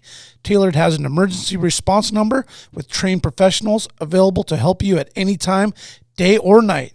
Give them a call in Anchorage, Eagle River, Matsu, or Fairbanks. Make an appointment today at tailoredrestorationalaska.com. Since 2008, Serrano's is Anchorage's own new generation of old cocina. Their menu showcases the passion and love of their rich heritage and unique family recipes that have been passed down through the generations. Serrano's goal is to embrace and display trad flavors using the best ingredients that are available. They focus on making everything from scratch daily. In-house menu includes handcrafted corn tortillas, salsas, carne asada, and chorizo. But don't take their word for it. Experience their tradition and sabor for yourself. Locations on Tudor and Northern Lights, both with new tequila bars. Check out their daily specials at serranosmexicangrill.com. The Connoisseur Lounge, located in the heart of Palmer, Alaska. The Connoisseur Lounge is Palmer's first locally owned and operated cannabis retailer. Their beautiful store is located at 226 Evergreen Avenue. The Connoisseur Lounge has exclusive cannabis products such as Snowcap Romance, Aurora Haze, Super Glue, and one of our favorites, Sugar Cookies. And if you're not into the flower, the Connoisseur can hook you up with edibles, vape supplies, and a ton of CBD options for all your health and inflammation needs.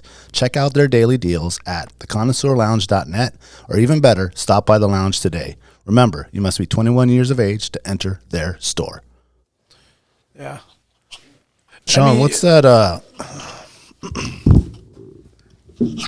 watch you got on?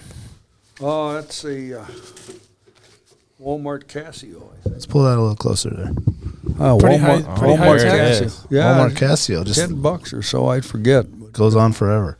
yeah, it does. It's light and it doesn't. And I had one of those big Like this one Garmin here? watches. Oh, yeah, Thing? but Yeah. it kept hanging up on my pack It's strap. actually not a Garmin. It's just stupid and big. Yeah, but it Hangs hung up on my everything. pack strap, and then I broke the watch band, and then, they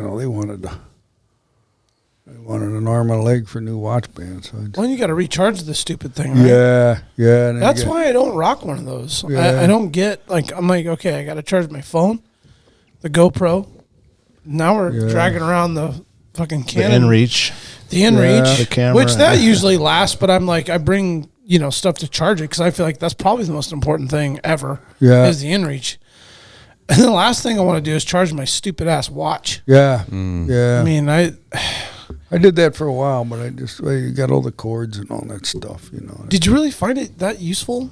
To have Not a really. GPS I watch? never really taught myself how to use it. I bought it because it had a heart rate monitor on it. Oh, And then Okay. my other heart rate monitor, I knocked it off, put my arm through my pack sleeve, and I didn't know it was gone. So I saw that on sale. Oh, yeah, heart rate monitor. I'll get it. But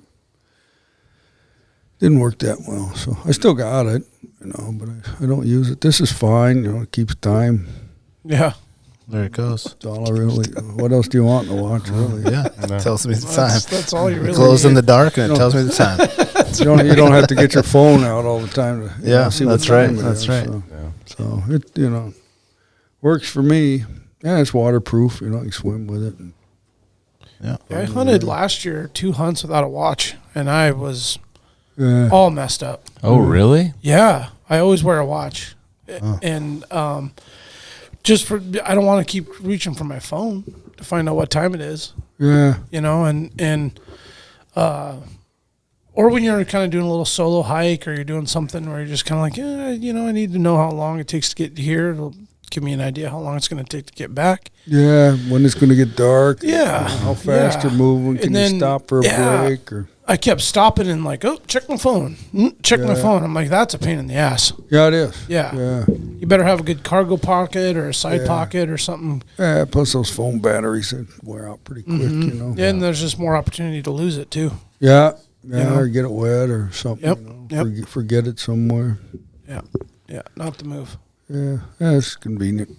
You mentioned earlier you did the Luke Mehl course. Yeah. Tell me about that.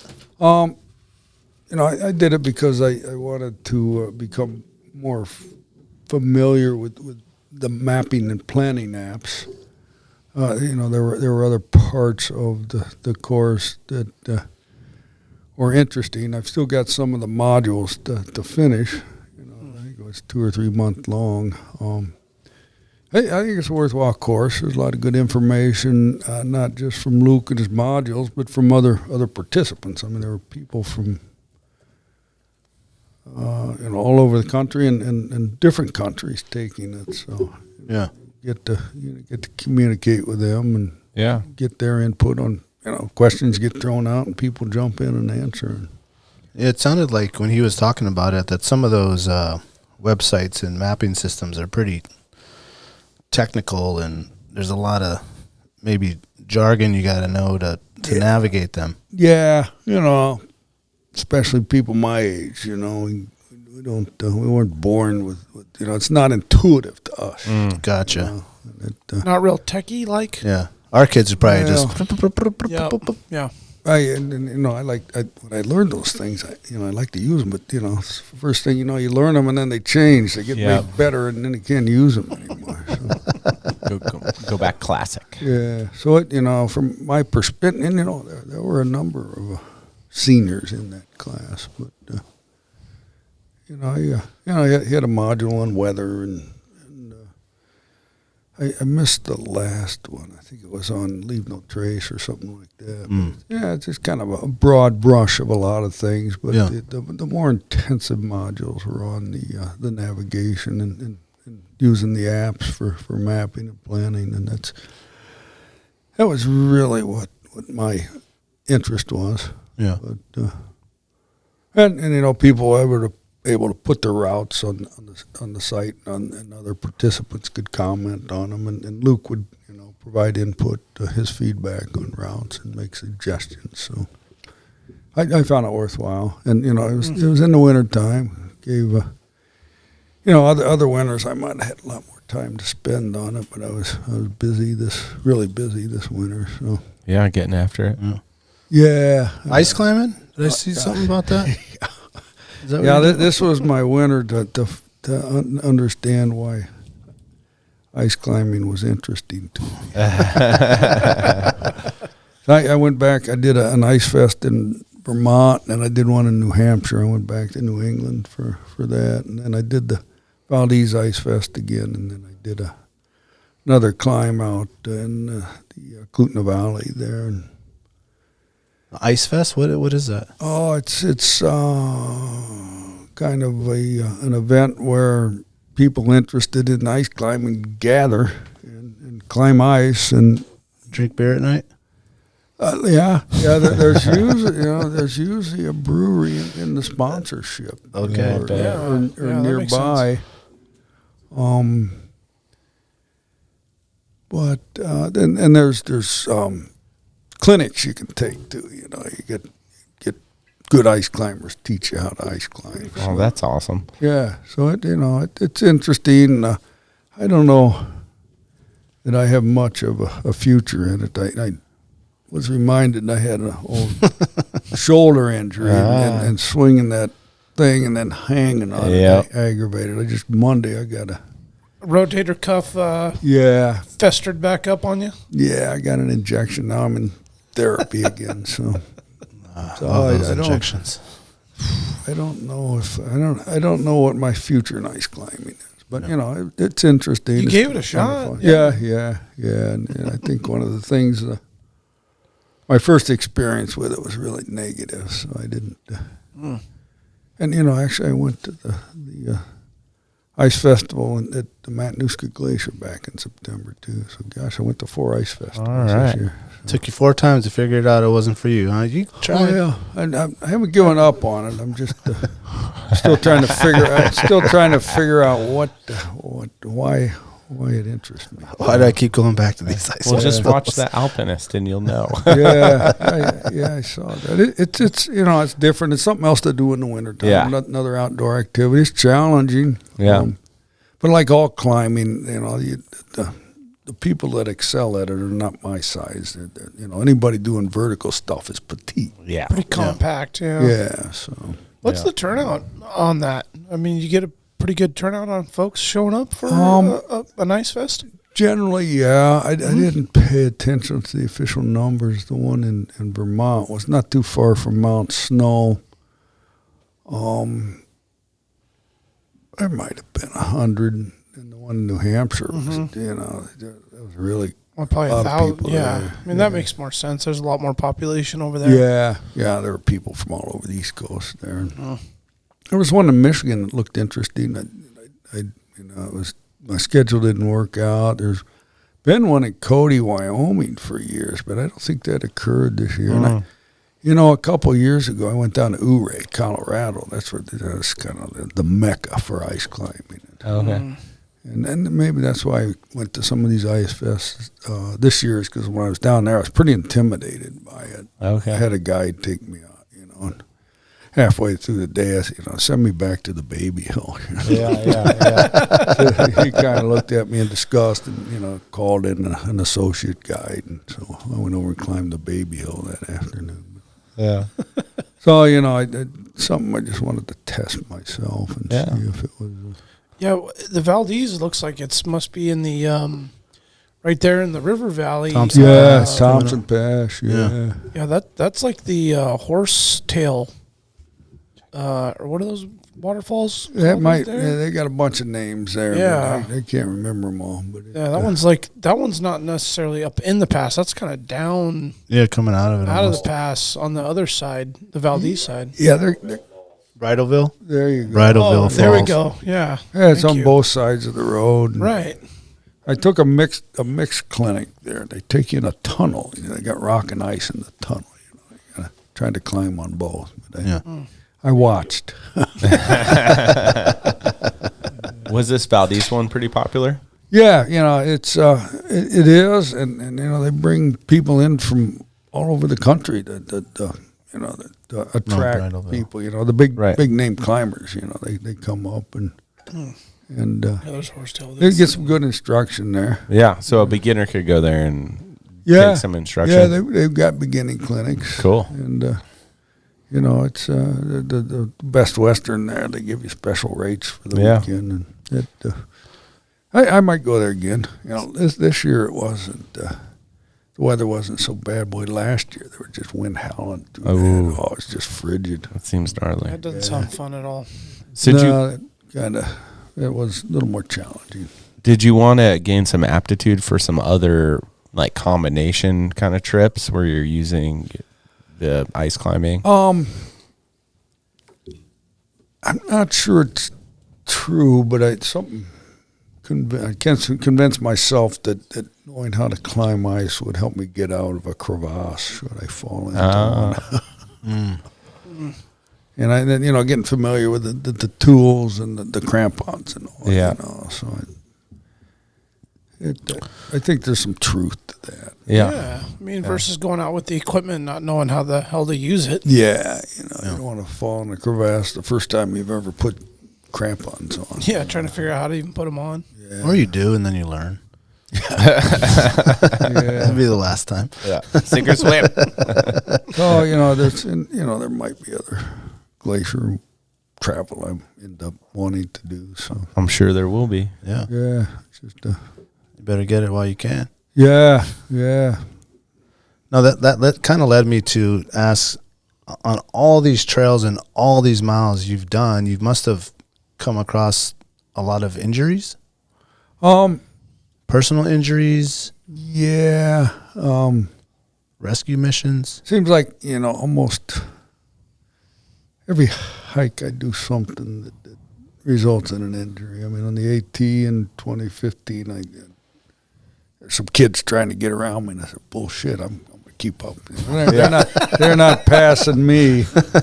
And then I tripped, and I cut my fingers, so I had to stop and bandage myself and all that. And that wasn't so bad. 2016, I started the PCT in Southern California at the Mexican border, and I got into that, maybe the third or fourth week, and I did a big day going into Cajon Pass. It was like 26 miles going in. It was hotter than hell. And the last mile was going from the trail, which was a McDonald's right there at the end of the trail, and then the hotel was a mile away. So between getting off the trail and the hotel, I drank 2.5 24-ounce cans of beer. Wow. Then I finished that when I got to the hotel. No, I wasn't. I was doing fine, but I didn't hydrate that day. The next day it was hotter than hell, so I didn't leave till about 3 in the afternoon and hiked till 11 that night. And I didn't hydrate well then either. So the day after, I'm dehydrated. I didn't stretch. Just take a little. There's a tree across the trail, so I took a little climb up a hill, and I ripped a tendon in my leg, and which wasn't too bad. Well, it was bad, but I was taking blood thinners at the time. So that night when I camped, my leg bled internally.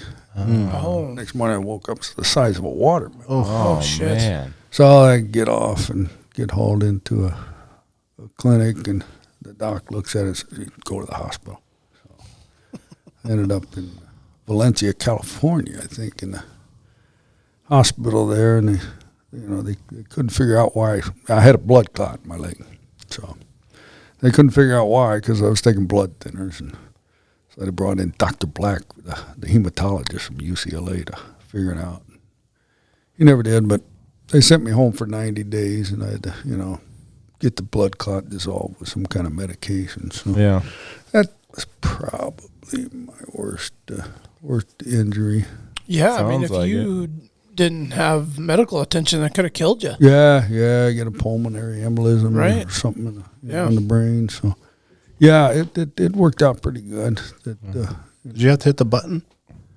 No, I didn't. I didn't really know how serious it was. I'd stayed that night, the reason part of the contribution to the problem was I stayed at a location where there were a bunch of Boy Scouts that night. There was a spring there, so there was water. But they got there before me, so there weren't any flat spots, and I slept with my head, maybe a foot and a half higher than my feet, so the blood wasn't moving up. And as it turns out, one of the Boy Scout guys was a medic or a paramedic or something. So he looked at it and said, "Well, go ahead and get to the road, and we'll haul you in when we get there." But while I was waiting for him, another long distance hiker, she agreed to take me to the hospital. She spent the whole day with me, just hauling me to the hospital, making sure I got checked in and all. So I was pretty fortunate, and they took care of me there at the hospital and gave me a shot of something in the stomach to dissolve the blood clot. Whiskey? No. Jim Beam? But you know where I went when I got out of the hospital? I went and got a it might have been a fifth. And I shouldn't have drank it because I was medicated, but It's best time. I felt like I needed it. Yeah. Had to get over it. So you meet a lot of kind people on the trail like that Oh, yeah. lady? Yeah, it's a good question, man.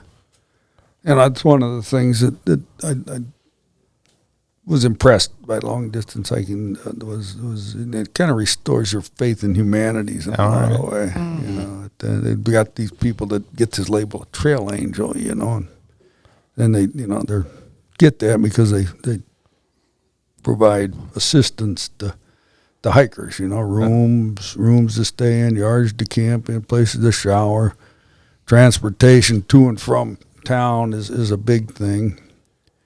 You know, it saves you from hitchhiking. Yeah. And you know, they're good deed doers for hikers. You know, they kind of cater to the hikers, and you know, it's just acts of kindness. Right. You know, It's like a community yeah. of the long distance walker, hiker. Yeah, right? yeah. Like it's They're kind of tight knit. yeah, well, I mean, everywhere you go, do you eventually run into somebody that's supporting what you're doing and willing to help? pretty much, yeah. Yeah. You know, close by the trail, you know, the Yeah. trails, but Yeah. you know, and you see a lot of former hikers that'll, you know, they might go somewhere and buy a hostel in a hiker town, you know, and they, you know, they kind of understand what hikers need and what Yeah. they want. And you know, they're probably not making a lot of money, but like Maine, for example, all those old mill towns and logging towns, you know, you got these huge homes, but you know, nobody wants them anymore. So there's a lot of hostels there for hikers and a lot of trail angels. How do you find them? Well, some of the apps I was telling you about, that's how you find them now. Okay. Used to be you'd find them in along the AT. There was shelters, and there's always a logbook in there. So Okay. everybody was wanting to get in and read the logbook, but now it's all on cell phones. you Right, know. right. So I don't even not sure you can find a logbook anymore in the huts, but it used to be word of mouth, you know, kind of like the old hobo trails, you know. Yeah. And there's some resemblance between long distance hikers and hobos, you know. They know where to get the free meal and the free ride. And, Just a warm, dry place to sleep. yeah. A shower every couple weeks. Yeah. The AT, Appalachian Trail, for people listening who might not know. AT, Right. man, Then the that's PT, Pacific PCT. PCT, Pacific Coast or Crest? Crest. Trail. Yeah. And then the Continental Divide Correct. Trail. Those are the big three. And then the Tony Knowles. And the Tony. Tony Knowles Trail. That's the big one. Start there. Sean, what do you know about the Kasugi? Oh, yeah. Kasugi Ridge. I have not done that. I'd like What? to. Yeah. I'd like Man, to. that's right up your alley, dude. I know. It's a summertime hike, and Yeah. I've been Yeah. trying to fit it in, but Put it in the book. It's in the to-do Yeah. file. yeah. I'm interested in it. I just haven't got to. You guys got the invite today, I think, Daniel. We did? Well, talk to Lexia when you get home. Oh, yeah. Yep. Well, Cisco The told me dates- about it, but the dates interfered with the fishing, I think. Yeah, If those I were do. the original dates. Well, there's never like an original date. It just kind of like Yeah. Well, gets, you can't go gets jockeyed opener around. of the Russian. There's just... I can go. Yeah, you I mean- can't go. No. Yeah. I can't. I'm totally good with that. Now, if you move the date, maybe. We'll talk about that later. No, that's a good one, though. That's a good one, and it doesn't take Yeah. a lot. Yeah, I'm hopeful to do it one of these days. And you get the most epic view of Denali I bet. Yeah. from the top of the ridge. If you catch the weather right, which there's no guarantee on that, Yeah.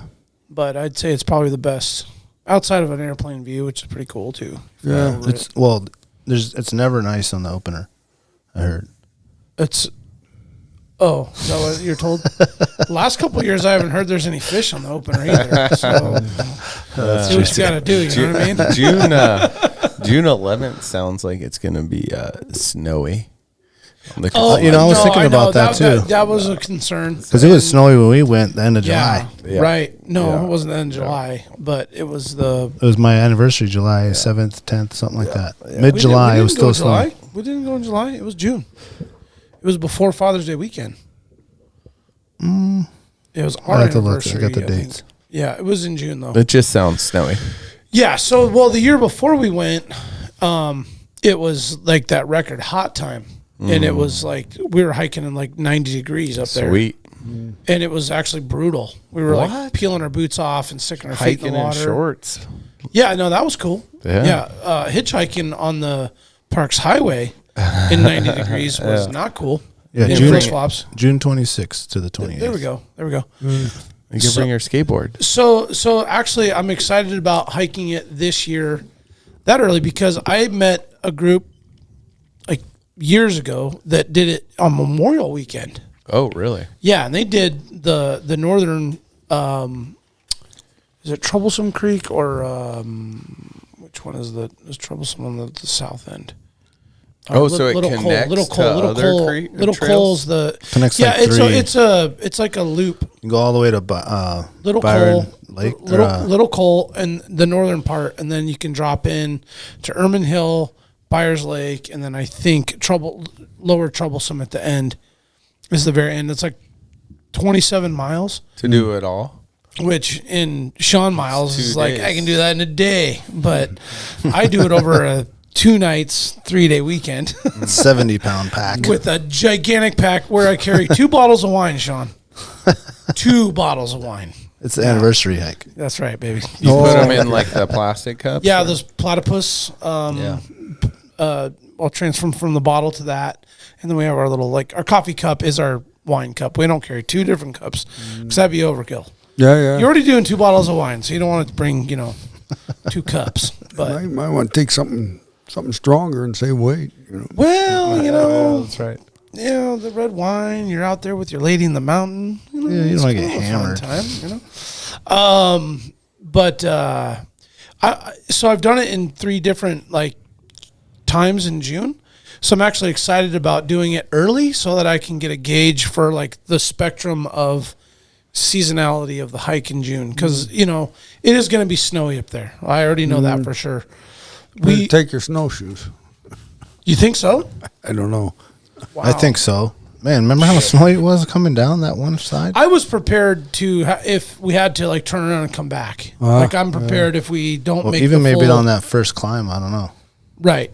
Yeah. Which is all sun. Yeah. It's getting sun. The reason why there's all that snow on the backside is because the sun isn't hitting that area enough, and it's not melting it. So that's why that stretch that we kind of skied down the last day. Yeah.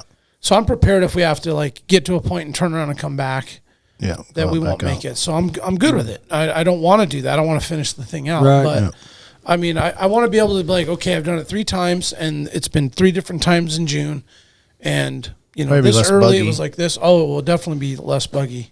Yeah. Because we went a week before when we went last year, the year before, and it was not buggy. Well, it was also 90 degrees, so maybe that had something to do with the bugs. Yeah.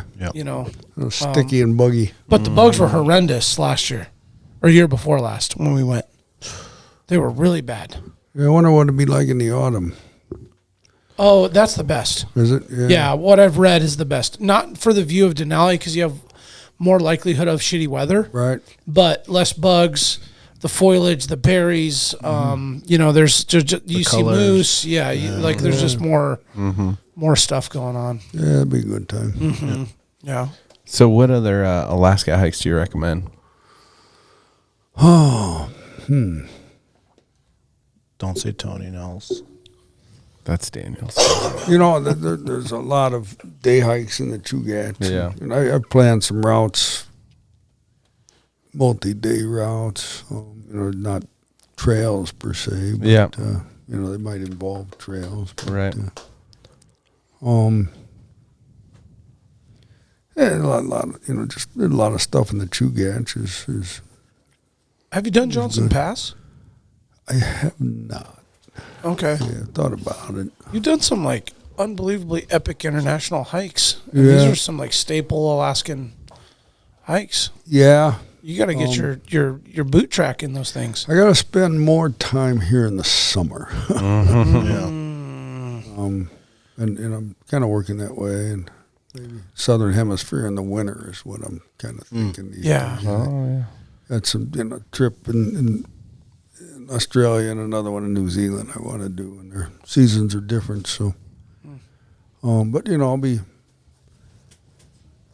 back and hopefully back in the Brooks Range this summer for a month. And Yeah, that sounds exciting. That's one of my favorite places on earth. Yeah, Brooks Range is just so expansive. beautiful. Oh, it's just massive. Massive. You ever done the dunes? You ever seen the dunes? I've flown over, Oh, but I haven't been on the ground there. yeah. You ever seen those guys? The I've seen dunes? pictures of it. Yeah, You should pull it's on the them up. Noatak, right? Yeah, I think so. It blows me away that those exist. Yeah. Where the hell did those come from? Like, how did those form? I think just wind. Yeah. Yeah. What is the oldest crazy. mountain range in Alaska? I think it is the Brooks, right? Absolutely. They extend from the Rockies, technically, I think. Paddled the Noatak in 2019 from Go to Lake Matarac to it's on the Noatak Kobuk. Village. Yeah. Oh, you did? Yeah. Did you connect that in with a trek too?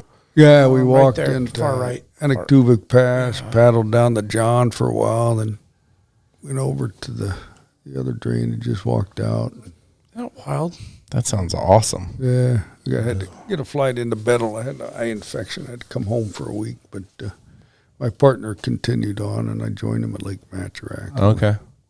Took our pack rafts to Noatak Village. And that was a good trip. Yeah, I'd love to see the route. Yeah, I just follow the river. Yeah. One way or the other? Yeah, well, we probably started that about 50 miles north of Coldfoot. Uh-huh. Got right up there and then started hiking off the Hall Road. I forget the name of the pass, a well-known pass. And followed that Eklutna Pass, and I'd shipped my pack raft to Eklutna, so I didn't have to carry it. Yeah. My partner carried his the whole way. Oh. Young, he'd like to carry weight. Yeah. Sure. What do you think of pack rafting? What do I think of it? Yeah. It's I just ordered a new pack raft yesterday. Oh, yeah. so- Did you get the one where you can store the gear inside the Yeah, tube? yeah. I got a custom pack raft. Oh, So really? a little bit longer, a little bit wider. I got long legs. so Yeah. My two existing pack rafts they don't fit well. So. Yeah. Do you Those find gonna it be as for sale or? Maybe next spring. Yeah, Okay. I got. I might know a buyer. Yeah, I got. I'm only 5'8", so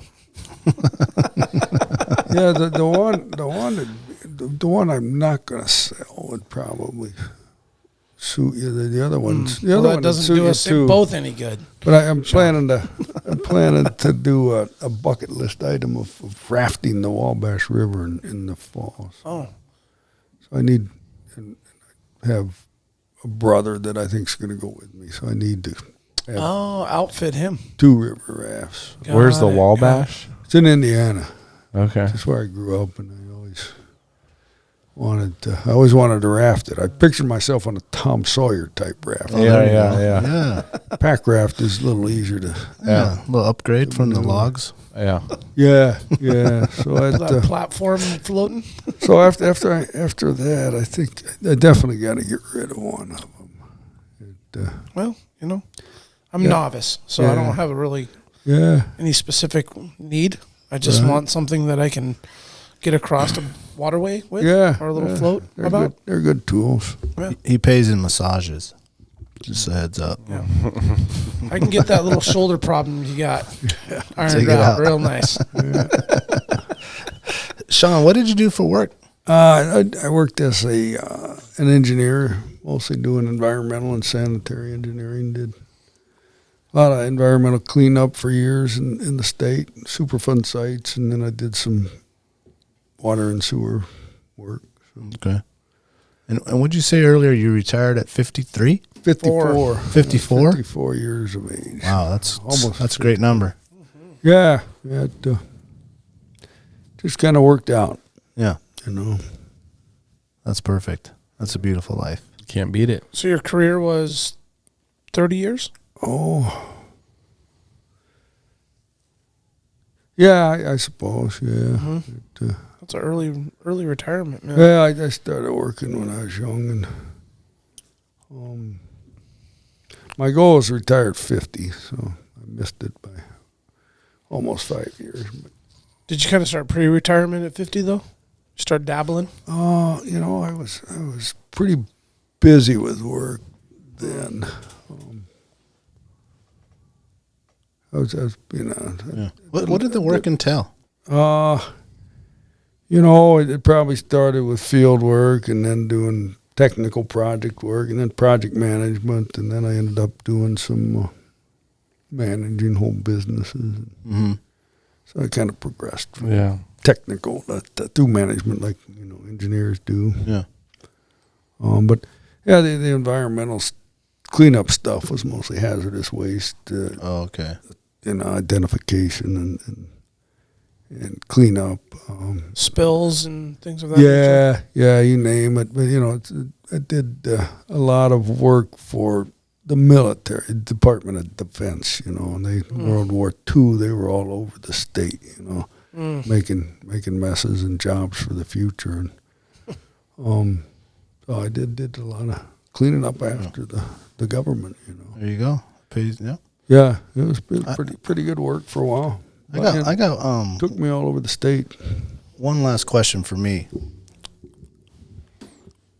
What, in your opinion, was the best camp spot you ever slept in? And what's this one I'm looking at up here on the TV? Looks like the Rockies or something. That is that might be the Goat Rocks Wilderness in the northern Cascades of Washington. Yep, Pacific Crest. Yeah. Oh, good eye. What would you say if there was one you're like, this is the one spot that just sticks out in your mind as maybe the most epic or the most beautiful spot that you've ever just had to put the tent up? Like, I got to sit here and look at this. Yeah, I guess the answer is I don't know. You're still looking for it? Yeah, but I guess I'm fortunate to have seen so many beautiful spots that have you almost forgotten? Maybe. Hey, I've forgotten a lot, but it's you see so much of one thing. I won't say it gets monotonous, but it's hard to find something that when it's all outstanding, it's hard to find something that stands out. Yeah. Yeah. Well, think about it a little bit. And it might vary, depending on the sunrise or the sunset or the weather at the time. Yeah. I just thought maybe one would stick out in your mind. Or somebody you shared it with, maybe too. That might have some impact on it. Yeah. What about you guys? I do a lot of solo stuff. So yeah. And there's been a lot of times where I thought, boy, it'd be nice to have somebody here to share this view with. Yeah. Oh yeah. But I'll put that on my to think about list. But that's a really hard question to answer. I know it is, and it just got me thinking, like, what's mine, and what's yours? Like, maybe think about that. When I brought up that Kasugi deal, it was, I don't want to say that's the one, but it's something that is like, I read about it. It's like the best view of Denali, and it's like, it gives you a really unique perspective on the mountain, the glaciers, and the angles, and yeah. I don't want to say it's the most beautiful thing.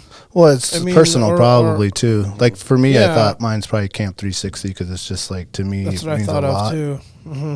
Just been there a lot of times, and like, my first caribou there, and Yeah. it's pretty majestic and a place I want to take my kids and show people. Well, and something that's really simple and redundant or repetitive,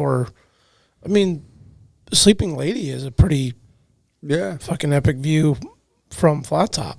We're surrounded by so much here. That how do you choose see one? A lot. Yeah, you see a lot. Some of the views from Thompson Pass. There's some areas that are. Oh, you get visitors here and they're ooh-ah and every minute. Well, it's just another day, Yeah. And Daniel had our website image up, and he made a that's the Brooks Range right there. Ah, yeah. And we were just glassing one afternoon, and we're cold, and I had to get up and stretch my legs, so I walked over to that little ridge, and Daniel got that picture, and it's like, That's a good view. Man, like there's like so many other instances in Yeah. that hunt and other hunts and other adventures that we've been on up there where some of those areas are just unbelievably amazing, like fake looking. Oh, yeah. Like you're Oh, looking yeah. out and you're like, Well, you're I just, can't believe what I'm looking at. just You surrounded know? by it. Yeah, and it's like, Majestic. yeah, and there's so many things. And Where was this? Oh, that we can't tell is- you. Oh, okay. That is up there in the BRIX range, right between the North furthest and the north west. coast and the Kenai Peninsula, Oh, right in that one spot. I've seen that. Yeah. I think that like when you're talking about favorite camp spots, I mean the thing is most of the spots that you spots, go yeah. to off trail, you know, off the road system, you find these gorgeous spots and they're just unbelievable. Yeah. But there are a few that are actual camp spots. And my actual camp spot, similar to yours, is on the middle river of the Kenai. I think you may have stayed there, but there's this fire burn section, and it's about 30-foot cut bank, and people don't know there's a camp spot up there, but there is. And you get up there, and you got the Kenai turning, and then you're looking at all the mountains behind Ski Lac, and it's super picturesque. So, like, to answer your question, like, when you get off trail every time, but the one that is on, like, the road system is that one. Yeah. Yeah, I'm glad you were able to answer that. So many spots I've gone by and said, boy, I'd like to camp there. Yeah. But God, it's only 8 a.m., you know. Yeah. Can set up the tent, yeah. Oh, yeah. There's you see a lot of places. That's you true, stop man. and camp. And then the one you find, you're like, damn, I should have stayed at that other one. Well, and that's cool that you threw out a scenic campsite off a river. I'm thinking driving, hiking, mountainous. Yeah. That isn't a mountainous. But that's campsite. still Well, these very big nostalgic. mountains are coming right Oh out of no, the it water, is you know? unbelievably Yeah, right. gorgeous. You're right. I mean, there's even, could we include a camp spot in Prince William Sound in the boat? I think every Prince William it's- Sound Bay. There's another it's like that, yeah. unbelievable. It's hard, man. Like Yeah. I know you why ever been to Shaun couldn't Centennial? answer the question. Yeah. No, it's Lands just, in. Lands in. the Land's End. Yes. That'll be All my kinds of, favorite spot this weekend. Kind of runs together after a while. Oh, I bet. You know, we're surrounded by so much. You know. Yeah. Well, and if you're Beauty talking of it. about international, Yeah. Scotland, Australia, New Zealand, Mexico. I mean, come on. Like, Yeah, there's got to just be. every place has got its own kind of beauty. Yeah. You know, I go back home and think, well, you know, look at a cornfield. God, you know, this is kind of prettier than I remember. Yeah. Right. Yeah, you appreciate it more, don't you? Yeah, but you know, every place has got its own kind of beauty. You know, except for maybe big cities. But Yeah. Well, even those sometimes. you can find little niches of Yeah. beauty in big cities. I mean, that view from the Space Needle in Seattle is pretty cool too. Yeah, You do the roundabout, and you got the Rainier in the background. I mean, it's like there's an urban. Yeah. Just set the tent up. yeah. It's time. You can there now. Set a tent I up bet anywhere you in probably Seattle. could right at the base of the Space Needle. right under the bridge. Yeah, right there. downtown, yeah. You know, I lied. Hard- I have hard- one more odd question. And I want to ask all you guys this, and I like to ask people this because they never really thought about it. What's your favorite sound? You're leading into a caribou call here, aren't you? Silence. Really? Oh man, I never heard that answer. Yeah, no sound. no way. Silence is kind of like I found it really hard to sleep when it's like too quiet Huh. because you get that like hum. You know, you lay down, you can. For Oh, me, yeah, I yeah. get that. Sometimes you can hear your heartbeat. Yeah, you get like that, almost like a hum. It's like so quiet that you hear like some muscle memory You hear from your- your you hear your eardrum, own motor like, going. Yeah, something. Yeah. Favorite sound, man. Wow, that's a good one. The water. What kind? It doesn't matter. It The can be water? the ocean. It can be rain. It can be a little bubbling creek. It can be a river. It don't matter. The water, 100%. Every time. I have two. Man, I have My two first one is a piece of meat on a hot grill or pan. That, as soon as The it hits sizzle. the pan, I like that. And my second is the sound of rain on the tent. Yeah, that's a good one. Yeah. Ooh, that's a love-hate. It is. That's like a love because I'm sleeping in, so I don't care. And I'm going to sleep so good. Yeah. Then there's the wake up the next morning, I'm like, fuck, I got to tear down camp. The rain. I'm always thankful that I'm inside. Yeah, something else I like is, you get up in those black spruce forests and you can hear the chickadees. Oh, yeah. So that's a neat sound. Like a morning sound. Yeah, even at night too. They kind of just it's the only sound around. You can hear them doing their chickadee. Yeah, and it's really light, so it's not disturbing. Yeah. But it's usually right in the middle of black spruce and nothing around. And The opposite might be the magpies in my neighborhood. yeah, they get a little raucous, don't they? That'll make you want to kill yourself. There's an unnamed bird, at least I can't figure out which bird it is down in the southeast, that just kills me in the morning. Yeah. It's like our rooster. Oh, Just screams. Yeah. oh, Those blue jays were pretty nasty. yeah. You ever hear them things? It just squawk some nasty ass. Jays can get annoying. Yeah, the great jays aren't so noisy, except when they are, but they're usually trying to steal food, so That's they're right. quiet and just sneaking around. Little robbers. Yeah.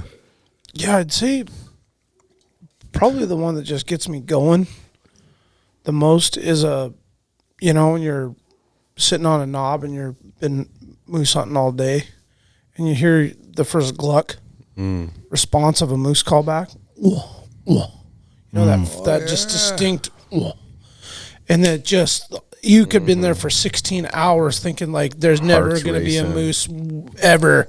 And then that thing just, one gluck and it just like brings your spirits back to the highest peak. It's probably one of the most like exciting things and like sounds that you're just, please call back, please respond. Yeah. And another would probably be, there was always this like awesome moment. Years ago, we used to go fish the Little Sioux when the Kings were still pretty good. And we'd go down there, up, down river, whatever we'd decide to do. And it would be kind of like the dog days or the dog hours of the day or midday. And it's hot. The sun's on the river. We're anchored up. We're like passing out at this point. And it always seemed like it was Eric's dad, Bruce, that you'd wake up to a and the sound of that setting the hook. And that was always a sound that was like, if you were dead asleep laying on the bow of a boat and you heard that, that sound of that line ripping through the water and then, a fish on, man. That was like two things that came to mind was the moose gluck and then that line just And the sound of a fish hitting the flopping, hitting the side. Yeah. Little roll. Yeah. That was always a good one. Yeah. Any last questions? Really good question, though. Man, that got me going. I'm going to try and figure out my campsite, though. There you go. Jackie, any more questions? Well, just any other adventures planned other than what we talked about? And I'm hoping in the fall.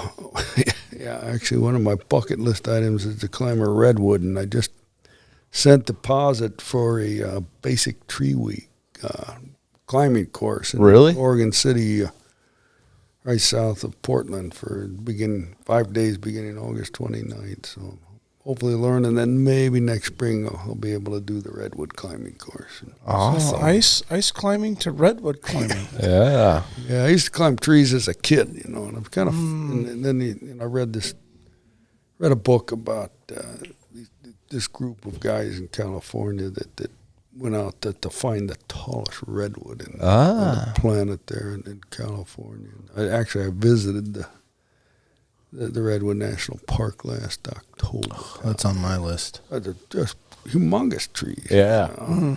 Just fascinating. So How do you even start climbing that thing? ropes. Yeah, I mean, you just You go don't like grab this, a and branch. then you go like- You get a bow and arrow and you shoot Just- up a okay. line and you pull the line and you get the other ropes. Okay. I haven't done it yet, but that's I did. Oh, that's no joke. That's what you do? Yeah. Oh. Yeah. But I did a Douglas fir climb in Bainbridge Island a couple Septembers ago. My son and I went and did it. The ropes were already strung there, though. Oh, I saw a picture of you doing that. Yeah. Pull that back up. Bainbridge Island, like in the Sound? Yeah, right. Well, right out of Seattle. Oh. Bainbridge Island. Yeah. Oh, okay. Yeah, let's see. I had a picture of you doing that here. So anyway, Here we go. Do you use any special gear other than that, like any like metal? Yeah, he's got it right there, right? You I know, don't think so. They're real sensitive about it. yeah. Okay. You know, You don't want to tear from up what I the tree. understand, it's not permitted on federal land. Okay. The guy down there in Oregon, he cuts a deal with some private owner to let people come in and climb the redwoods on private property. It just seems to be once in the spring. So, Is that with your son there? yeah, he lives in Everett, Washington. Okay. now, so Nice. he joined me for that. And That's cool. That's awesome. Yeah. That's How not high are an you adventure there? I think about, like tree climbing. yeah, it seems to be. It's another thing these days. Yeah. How high are you right there? You think in that other picture? I don't know, maybe 30 or 40 feet. Okay. I'm not sure. And how high are these redwoods you're gonna go climb? Well, I think the tallest redwood is 400 some feet. 400? That's the tallest. I don't think Yeah. that'll be the one that I climb. Yeah. But, 390. Hit that 250 mark, you'll be all right. yeah, that'll be fine. 25 stories. Yeah. 400 I think feet. I think that's the tallest one. What's it's got a name? I can't think. Quote of the Shaun, name. 400 feet. So they're shooting an arrow like basically straight up. Yeah, I mean those branches, they fall off, and they'll have branches come off that are the size of trees. Mm-hmm. And It the just redwoods. seems like that crazy thing There as it a is. kid where like I'm gonna shoot an arrow straight up and then down Yeah. in there and wait for it to come down and try to dodge it, they probably don't have sharp tips. 380 feet. Oh, okay. So 379 is, they say, is the man. tallest redwood in Hyperion. California. Hyperion. Yeah, I think he's probably okay. I was off by 50 feet, but yeah, that's the tallest. I was down there, and I Wow. Whoa, at that look thing. at that one above everything else. before I went, Stands before I out. went, I'd found the location on Hyperion. Google because the government won't tell you where it is, but I forgot. Luke that. Mel's class showed you. Yeah. Those are, well, I mean, it looks like, you got to shoot a bow and arrow pretty good, huh? To get it up on one of those branches. Yeah, I don't know. Maybe we got to use a cannon. I haven't taken the course. Yeah, yet. I wonder what the base to the most lowest branch to even get started is. Oh, Daniel, there's a comparison to the This one. I was looking at the Statue of Liberty, but that's the Empire State Building, and then there's the Statue of Liberty, and then the tree. Tree's taller than all of it. Oh, wow. That's a great picture. That's awesome. Wow, dude. No, that's not the Empire State Building, is it? That's the Something Something else. that's Big Ben. Big Ben, yeah. Ben. Yeah. Still, that's crazy, though, huh? Yeah. Yeah. Wow. They're just they're fascinating organisms when you really Yeah. think about it. They're That's just crazy. Good Lord. huge. I wonder how old that thing is. Hundreds. Hundreds. That's crazy. I wonder how deep the roots go.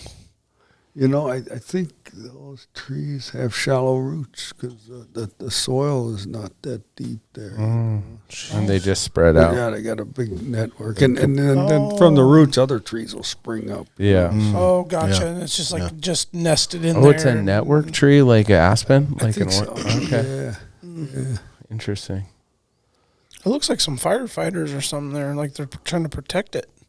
Possibly. Yeah, and Like smoke jumpers. the bark on those trees is they're genetically predisposed to not being harmed by fire. It's real thick, spongy bark. Yeah. It's kind of an interesting organism. Yeah. Yeah, like it won't.